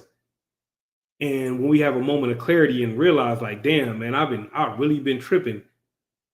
The same way that you flashed on that person, it's the same way you should turn around and thank that person for being there and apologize to that person.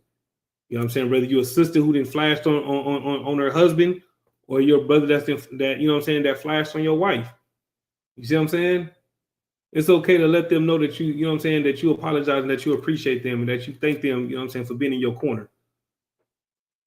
All right, let me see something. Ephesians 4:26. Let's see.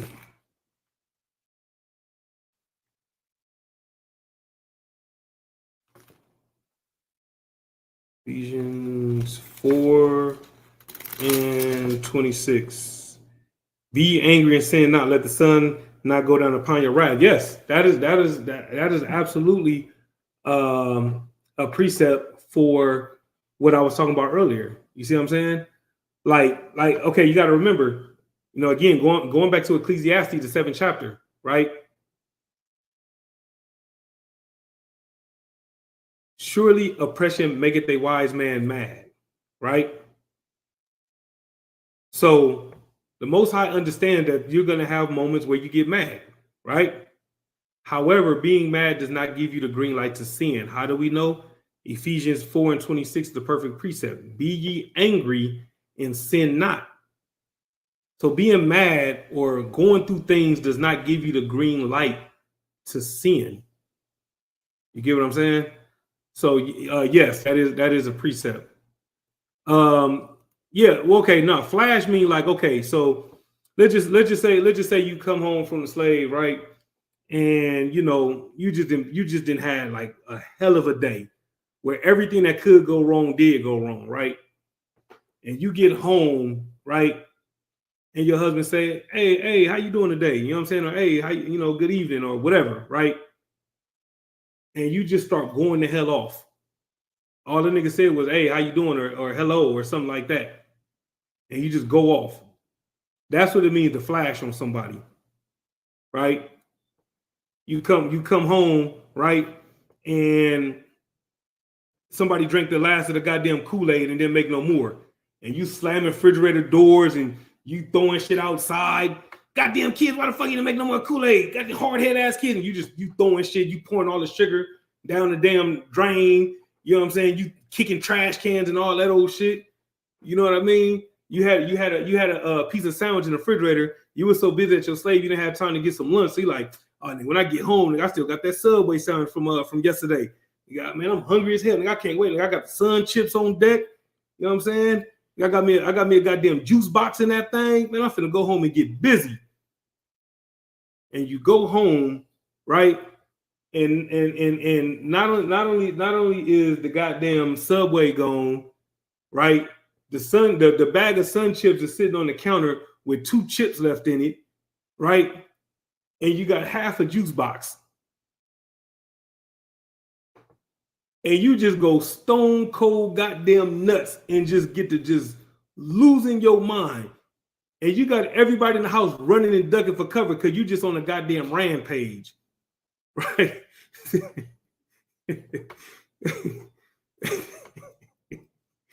That's what it means to flash. You see what I'm saying? And I'm laughing because we didn't all did it. Maybe not to that level. But niggas then came home and then flashed on some shit. Every nigga that's watching this class know exactly what the hell I'm talking about. I can't be the only one in this goddamn class, you know what I'm saying, that can admit that, nigga had them moments like, God damn it, I was looking for that. You know what I'm saying? I told you not to mess with that, whatever the case may be. And it's really not that big of a deal. But because you're going through it, it's like this, but it ends up being like this. You see what I'm saying?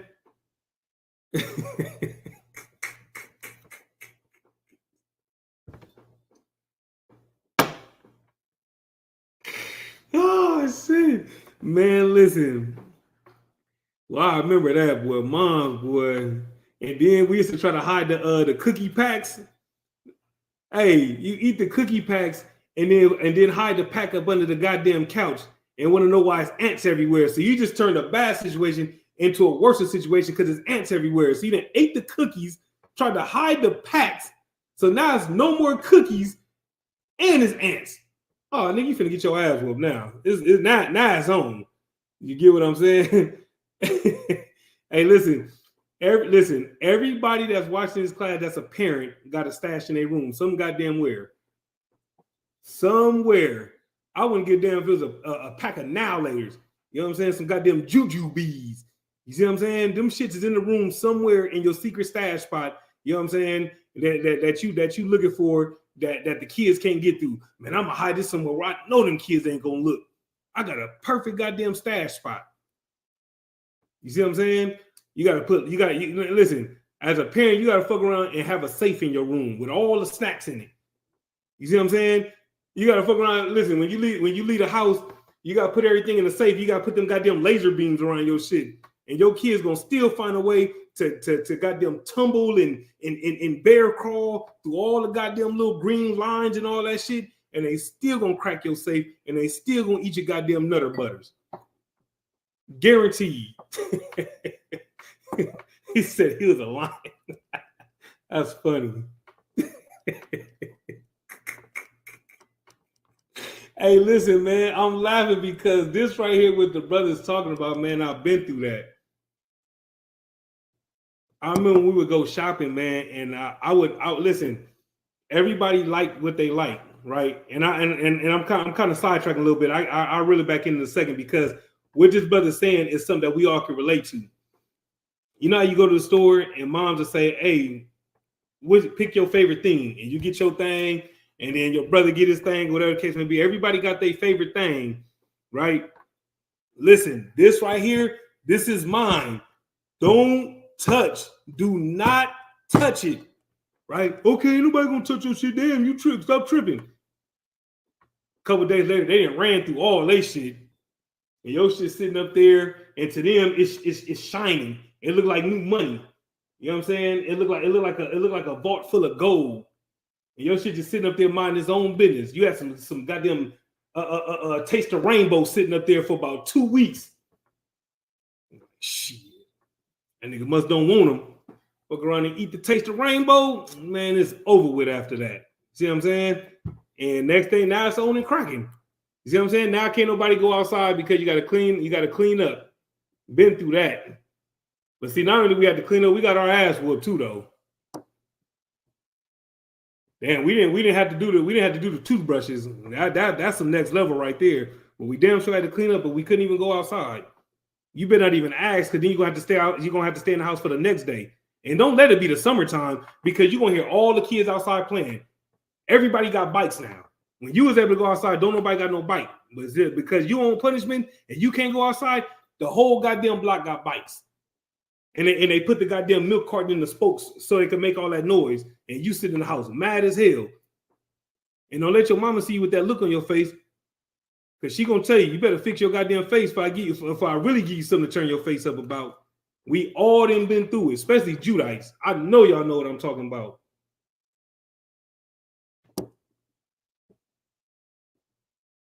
Now, this is hilarious.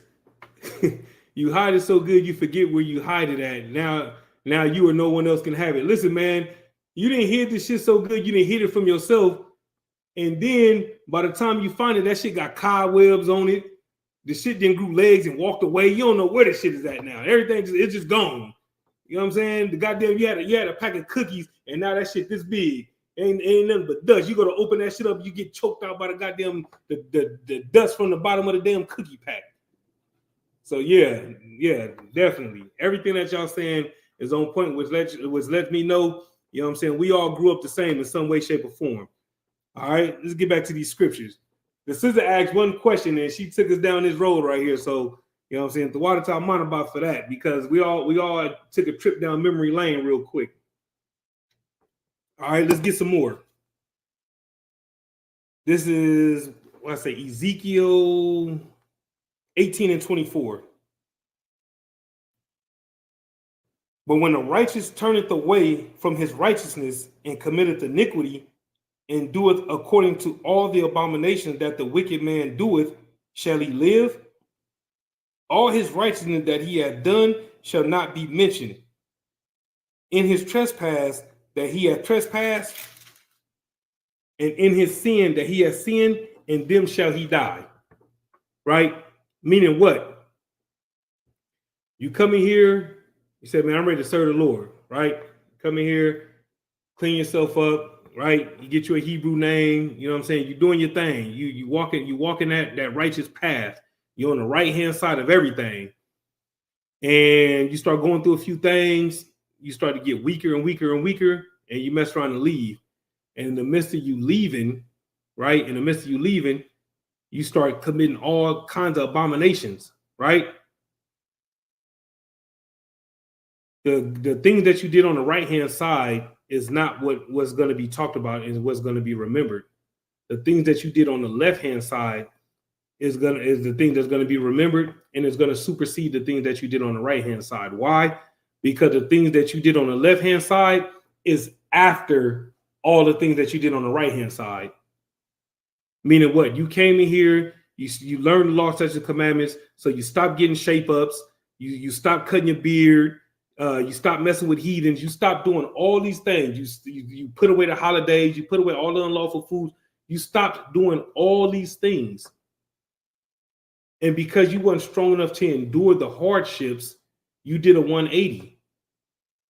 So you go back out there and you start back smoking weed. You start back smoking Black and Mild. You start back doing whatever you was doing before.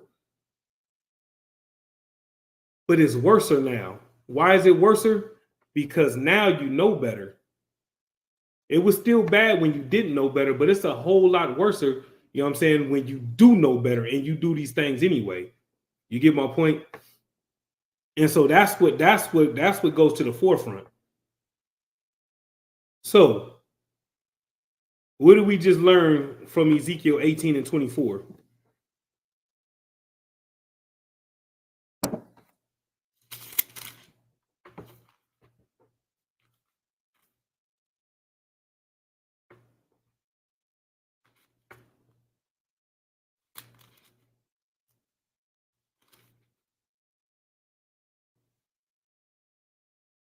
What did we learn? There's no wrong answer. But based on what we just read in Ezekiel 18 and 24, what did we just learn?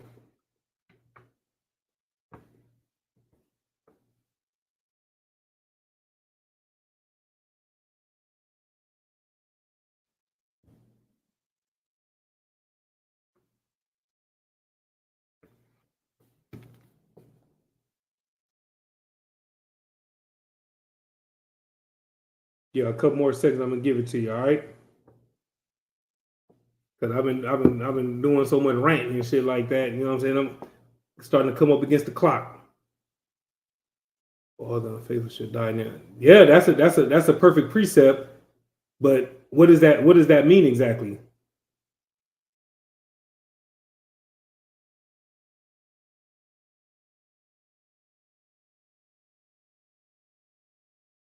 That's it right there. No matter how tough it get, you know what I'm saying? You can never get turn your back on the Most High. You should never turn your back on the Most High, no matter how hard it gets. You see what I'm saying? Because like I say, it's one thing to leave. You should never leave, but it's one thing to leave. It's a whole nother thing to leave the law, statutes, and commandments behind as well. You see what I'm saying? But the thing about it is, when you leave and when you leave the truth, you leave everything that you've learned. You leave that foundation. So now there's nobody there to hold you accountable. There's nobody there to say, "Hey, I don't do that." Why would you do that? You see what I'm saying? That's a horrible idea. You get my point? Now you don't have that. So now you're gonna go out there and you're gonna do whatever the hell you want to do. But you're not gonna like the consequences, and that's the thing. And so once you go out there, it's like you go out there, you go back out into the world, you doing all these wicked things, and you feeling good and all these different things, up until you mess around and you get arrested and you go to jail, and now you want to start feeling bad. Now you want to start saying, "Damn, what was I thinking? And why did I do this? And why did I do that?"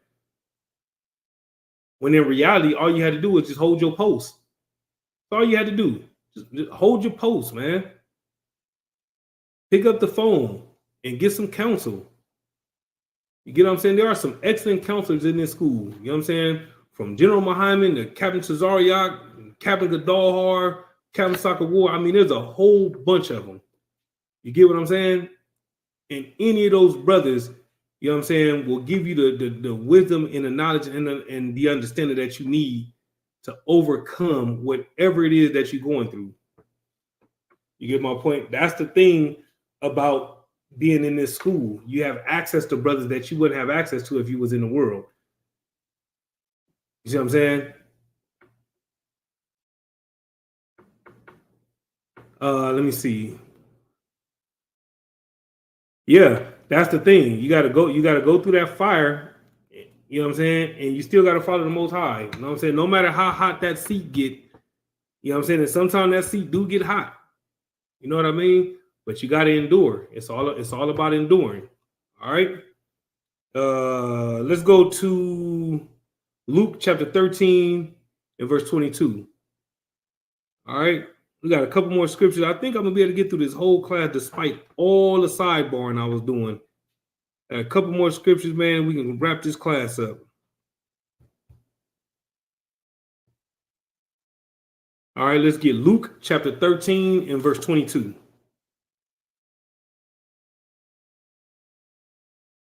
And he went through the cities and villages, teaching and journeying toward Jerusalem.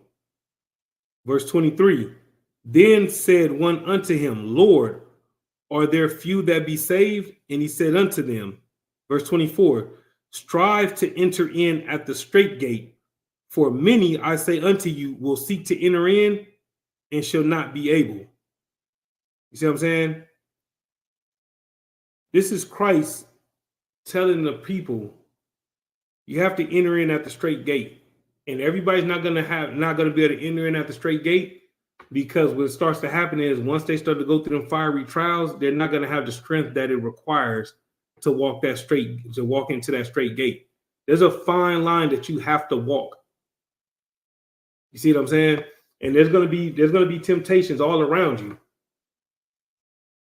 And those demons are going to try to convince you of every excuse in the world to try to justify whatever it is that you want to do because you're going through some tough times. All right. And you got to tell them demons, man, get out of here, man. I'm not doing that. I'm not going back to being that old man or that old woman. That's not who I am no more. You have to do it, because what you don't understand is like Deuteronomy 32 and 39, when the Most High said, I kill and I make alive, I wound and I heal. So who's to say that the moment that you decide to turn your back on the Lord and sin against the Lord, who's to say that the Most High will not put you to death right there? And like we've taught in classes before, that death does not always mean you go into the grave. That death can be losing someone that you love dearly, or losing something that you love dearly. Can you imagine going out there and saying, man, I can't take it, man. I'm stressed out. Man, it's just too much pressure. I don't know what to do. Can you imagine going out there and going to one of them dispensaries and buying, I don't even know. They got so much stuff out here right now. It's ridiculous. I don't know the names of none of them. Right?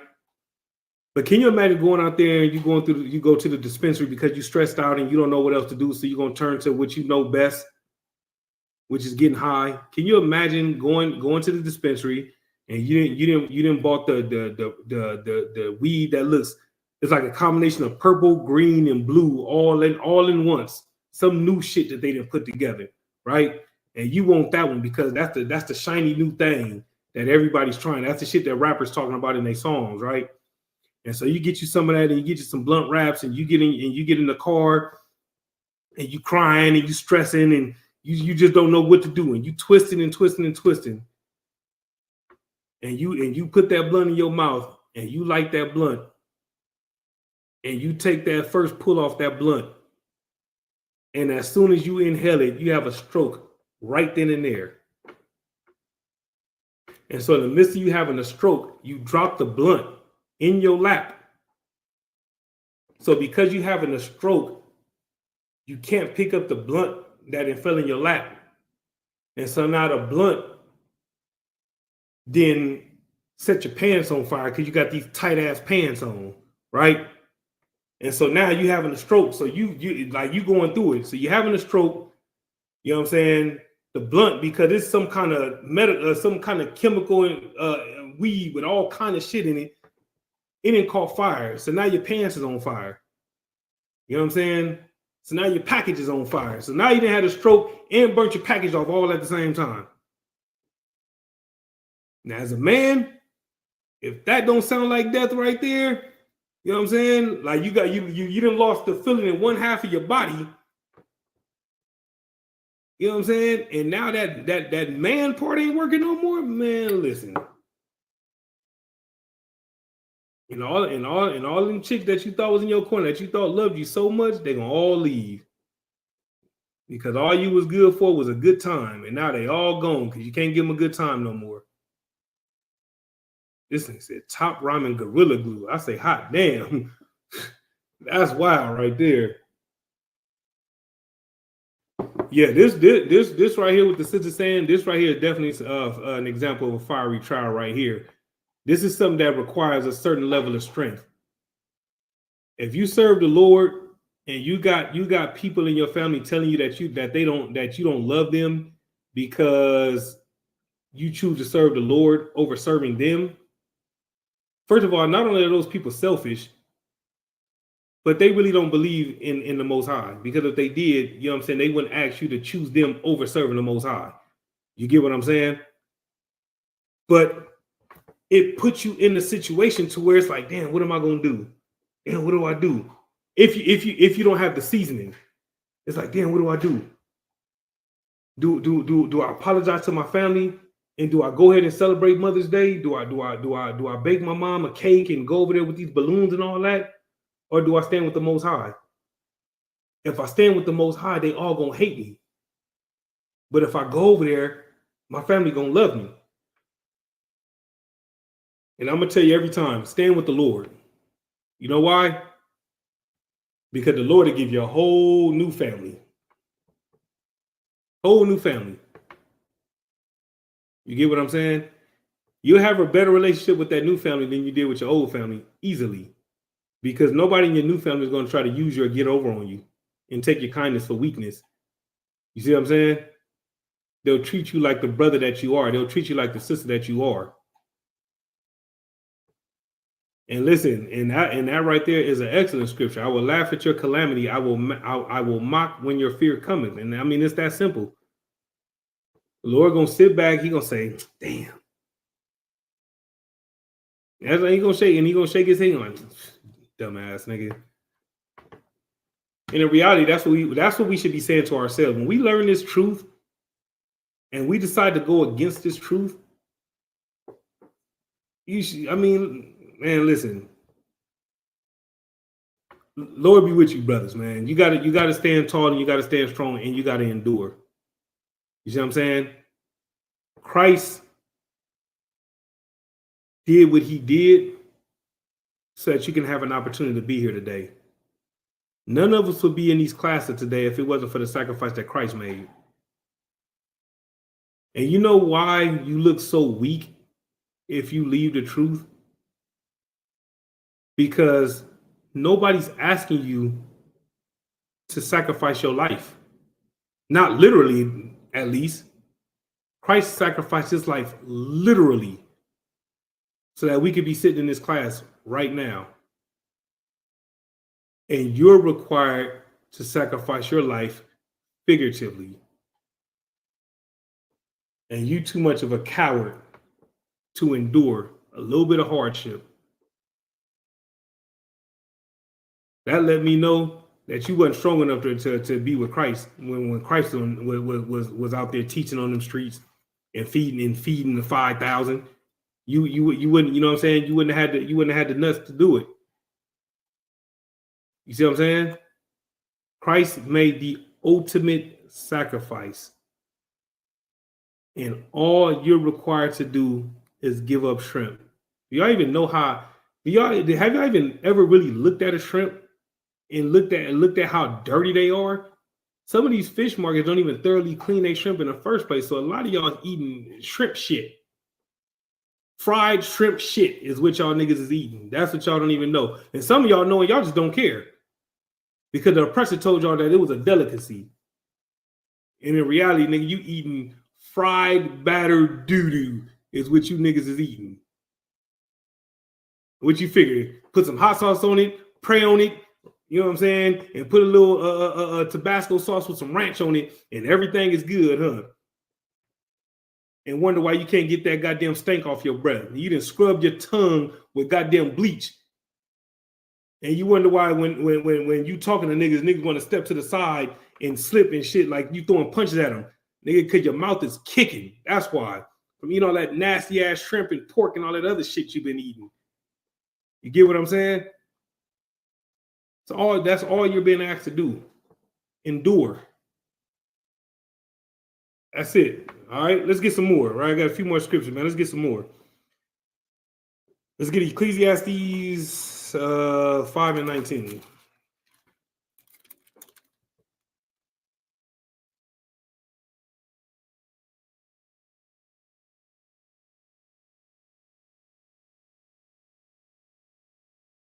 Some of y'all dudes in y'all fear, y'all took y'all women to Joe's Crab Shack or what's the other place? Red Lobster.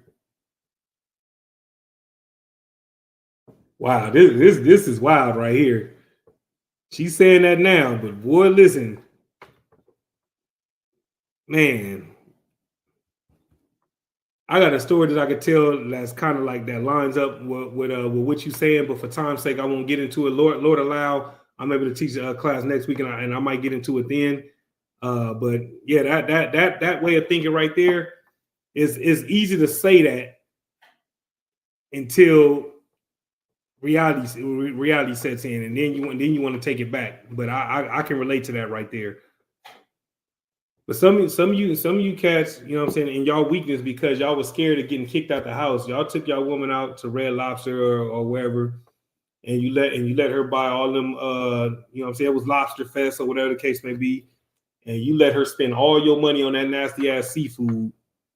And then when she got home, you know what I'm saying, she felt sick and her stomach was hurting. And you thought that if you took her out, you know what I'm saying, and bought her all the seafood and all that, you thought when you took her out, you know what I'm saying, you was going to be able to go home, you know what I'm saying, and pound cakes. And you got home and them cakes was planted on the toilet. So you spent all your money and you got nothing. You know what I'm saying? And you niggas went to bed mad as hell because she didn't put on the whole pajama suit. You know what I'm saying? And she didn't taped up the little hatch in the back. She didn't stitch that shit up. You know what I'm saying? Because you didn't took her to get the goddamn shrimp platter.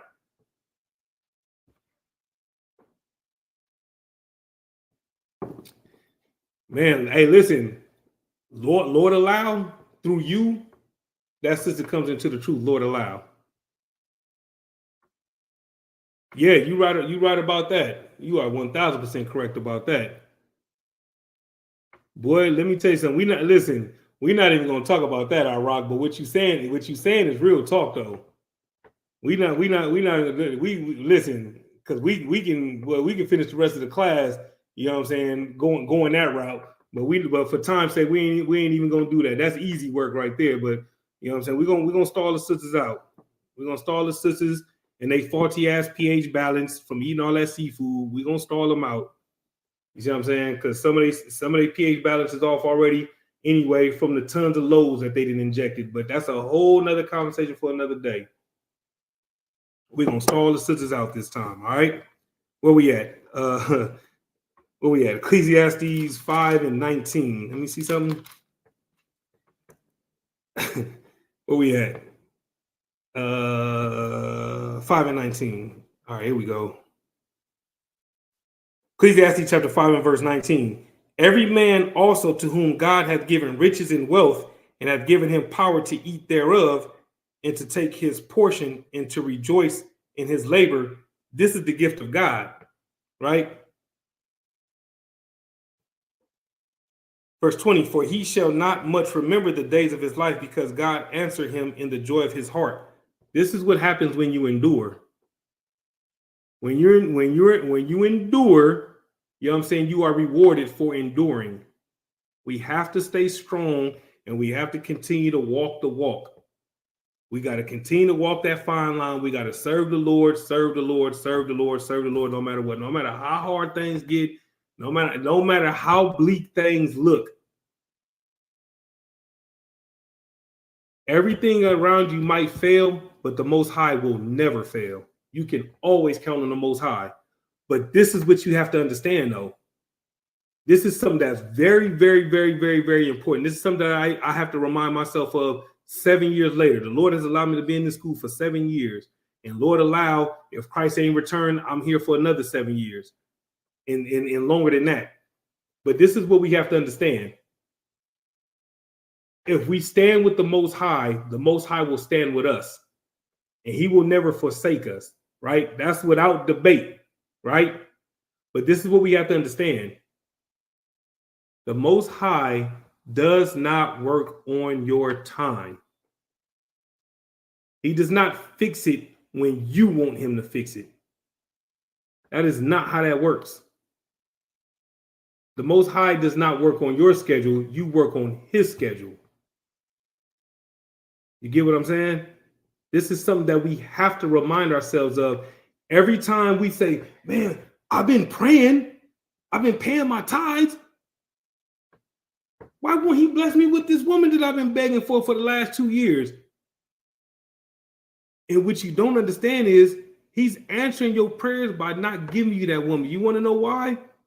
Because that woman has the seafood pH balance, and he's trying to save you from the pH balance. He's trying to save you, but you ain't listening. You think he's not hearing your prayers, but in reality, he's hearing your prayers.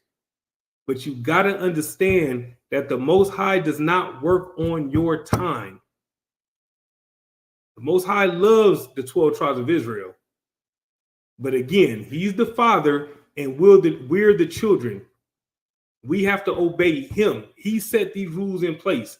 And he said that if we obey him, you know what I'm saying, he will reward us greatly. But he never gave a time. And you got to remember, the Most High is a nigga. And we all know how nigga time work. You see what I'm saying? Everybody in this class know that when a nigga say 5 minutes, more time than not, a nigga really mean 15 minutes. And depending on who you talking to, that 5 minutes might mean 30 minutes. I'm just saying. And everybody in here know what the hell I'm talking about. Yes, the Most High sees the whole picture. He sees everything. He knows everything. Again, this is why he's the Most High. He runs the show. He would be, if I had to give a sports analogy, he would be the point guard, or he would be the quarterback. You see what I'm saying? He's the one that's drawing up the plays in the huddle. And he's telling everybody what to do, where to go, and when to do it, and how to do it. And if we follow the playbook, we'll win every time. All right.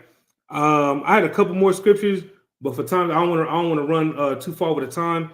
So I'm gonna end it. I'm gonna skip those another few that I had, and I'm gonna end with 2 Corinthians, the 12th chapter, because Second Corinthians, the 12th chapter, will tie this whole class up in a nice bow. All right. Some of you brothers out there might like wearing bow ties, so that's why I made the bow analogy. Some of you brothers out there with the clean face and kissing that rock, you know what I'm saying? That's why your lips all swollen and shit from kissing that nasty ass rock. But that's okay though, you know what I'm saying? There's still time for you. Listen, man. Hey, Proverbs it means wise saying, so it's nothing but game up in Proverbs. You know what I'm saying? I didn't taught a few classes just on a chapter out of Proverbs because it's just full of game. You get what I'm saying? So what you that scripture that you pulled is on point. All right, where we at? Let me read this and then we'll get up out of here. All right. 2 Corinthians chapter 12. We're going to start at verse 7. We're going to read down to verse 10. All right. Excuse me. This is 2 Corinthians chapter 12 and verse 7. Unless I should be exalted above measure through the abundance of the revelations, there was given to me a thorn in the flesh. For quick context, this is Paul talking, right? Actually, let's go to verse 6 real quick. For though I would desire the glory, I should not be a fool. For I will say the truth, but now I forbear, lest any man should think of me above that which he seeth me to be, or that he heareth of me. Paul is going the humble route. Despite all the schools that Paul has set up, despite all the brothers that Paul woke up and the sisters that Paul woke up, Paul is staying humble no matter what, right? Verse 7, unless I shall be exalted above measure through the abundance of the revelations, there was given to me a thorn in the flesh, the messenger of Satan to buffet me. For time's sake, I looked up the word buffet, and in this context, the word buffet means to treat treacherously, to cause harm, to cause pain, to treat real bad, right? That's what buffet meant. I'm paraphrasing it, but you get the point, right? Lest I should be exalted above measure, right? So now, what we have to understand about this thorn in Paul's side, this is figurative. This is not literal, right? You know how we be going through some things like, this is a thorn in my side, man. This shit is a pain in the neck, even though you don't have a literal pain in the neck. But you know how you got that coworker that always come up to you talking, even though you really don't rock with that coworker like that. But he always come up to you talking, and he's annoying as hell because, you know what I'm saying, he talk real loud and his breath smells real bad and all these different things. And you say, man, he's a pain in the neck. Okay, well, Paul's saying he had a thorn in his side, and the messenger of Satan to buffet me, lest I shall be exalted above measure. So in other words, Paul was going through some things. Paul was battling a demon. So despite all these amazing things that Paul was doing, you know what I'm saying, Paul was battling a demon himself. You see what I'm saying? And this was done so that Paul would remain humble and wouldn't get too high on himself and believe that he's the reason why he was able to open up all these schools. And he's the reason why he knows all these breakdowns and why he knows the law as well as he does. You get my point? And so he has this demon that he's battling, right? Verse 8, for this thing I besought the Lord thrice, that it might depart from me. So Paul went to the Most High, not once, not twice, but thrice, right? Asking the Lord to take this away from him, right? Verse 9, and he said unto me, my grace is sufficient for thee, for my strength is made perfect in weakness. Most gladly, therefore, will I rather glory in my infirmities, that the power of Christ may rest upon me. Verse 10, therefore I take pleasure in infirmities, in reproaches, in necessities, in persecutions, in distresses for Christ's sake. For when I am weak, then am I strong. This is 2 Corinthians chapter 12, verses 6 through 10. This is Paul. The Most High told Paul, my grace is sufficient. In other words, nigga, be glad that you only got to deal with this, because I could put a lot more on your plate. You think you got a thorn in your side now? What if I put 10 thorns in your side? What if I put 20 thorns in your side? No, I'm just gonna put this one thorn in your side, and be glad that I only put this one thorn in your side. And when Paul heard that, Paul said, you know what? You're right. So I'm gonna endure this demon. I'm gonna battle this demon. You know what I'm saying? And no matter what I go through, no matter how many demons I gotta battle, no matter how many infirmities, no matter how many ups and how many downs, you know what I'm saying? I will rejoice in Christ, because through my weakness, there's strength. Because in the end, standing with Christ, following Christ, serving the Most High, those weaknesses will become strengths just like that. You get what I'm saying? And so I said all that. And I read this from Paul specifically. This is, you know what I'm saying, a good scripture to end this class on, because what you have to understand is, with everything that you're going through, if the Most High wanted to make it worse, he could. So be thankful that it's not worse, and focus on all the good that he is doing for you and that he has done for you, instead of focusing on the bad that you're going through. Because more times than not, some of the bad that we're dealing with is based on poor choices. Some of us they might not have been unlawful choices, but they were poor choices. And we're suffering because of those poor choices. So guess what? Live with it. This is what the Most High told Paul. Hey, nigga, deal with that shit. Nigga, it's nothing. Nigga, be a soldier. You know what I'm saying? This real nigga university, man, you gotta thug it, man. You gotta deal with that shit, man. My grace is sufficient. In other words, nigga, deal with it. Handle your business. And this is what I'm saying to everybody in this class, including myself. Handle your business and be thankful to the Most High that you're only dealing with what you're dealing with, because it could be a hell of a lot worse. Some of y'all might have back pains that you just can't get rid of, no matter how much stretching you do, no matter how many pull-ups you do, no matter how many times you hit that heavy bag, and you just cannot get rid of that back pain. Imagine your back, your hip, your neck, and your elbow all hurting at the same time. Imagine having to have one of those little buckets next to you, next to your bed, because you can't make it to the bathroom. Imagine going through that. You see what I'm saying? Imagine being a professional driver and you got a commercial license, right? And you have a stroke, and now you never fully recover to the point to where you're never able to drive commercial vehicles again. So now you got to work behind the desk making half the money you was making. And now that decent living that you had, you got to cut it all in half. Now, these are all material things that I'm talking about. But my point in saying all that is, you think it's bad now, it can be a hell of a lot worse. So instead of focusing on the bad, instead of trying to play the woe is me card, you know what I'm saying? Stand tall, stand strong, thank the Most High every day that you're allowed to open your eyes, because it's a gift from the Lord. And every day that we're allowed to open our eyes brings us one day closer to the kingdom. You know what I'm saying? Stand tall, stand strong, trust in the Lord, follow these laws, statutes, and commandments, and endure to the end. You understand? And with that, we're at the Israelite School of Universal Practical Knowledge, started at 1 West 125th Street, Harlem, New York, under Commandant General Yohana. This has been the ISUPK Las Vegas Scripture Breakdown class.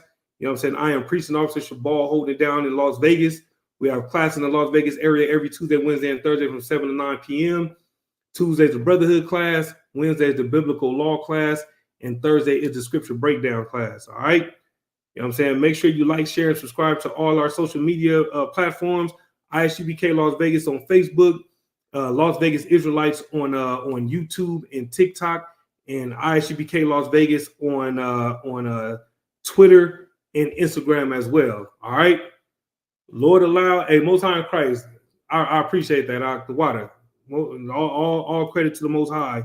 You know what I'm saying, for putting these notes together and you know what I'm saying, giving me the opportunity, you know what I'm saying, to teach this class. It's been a minute. I missed it.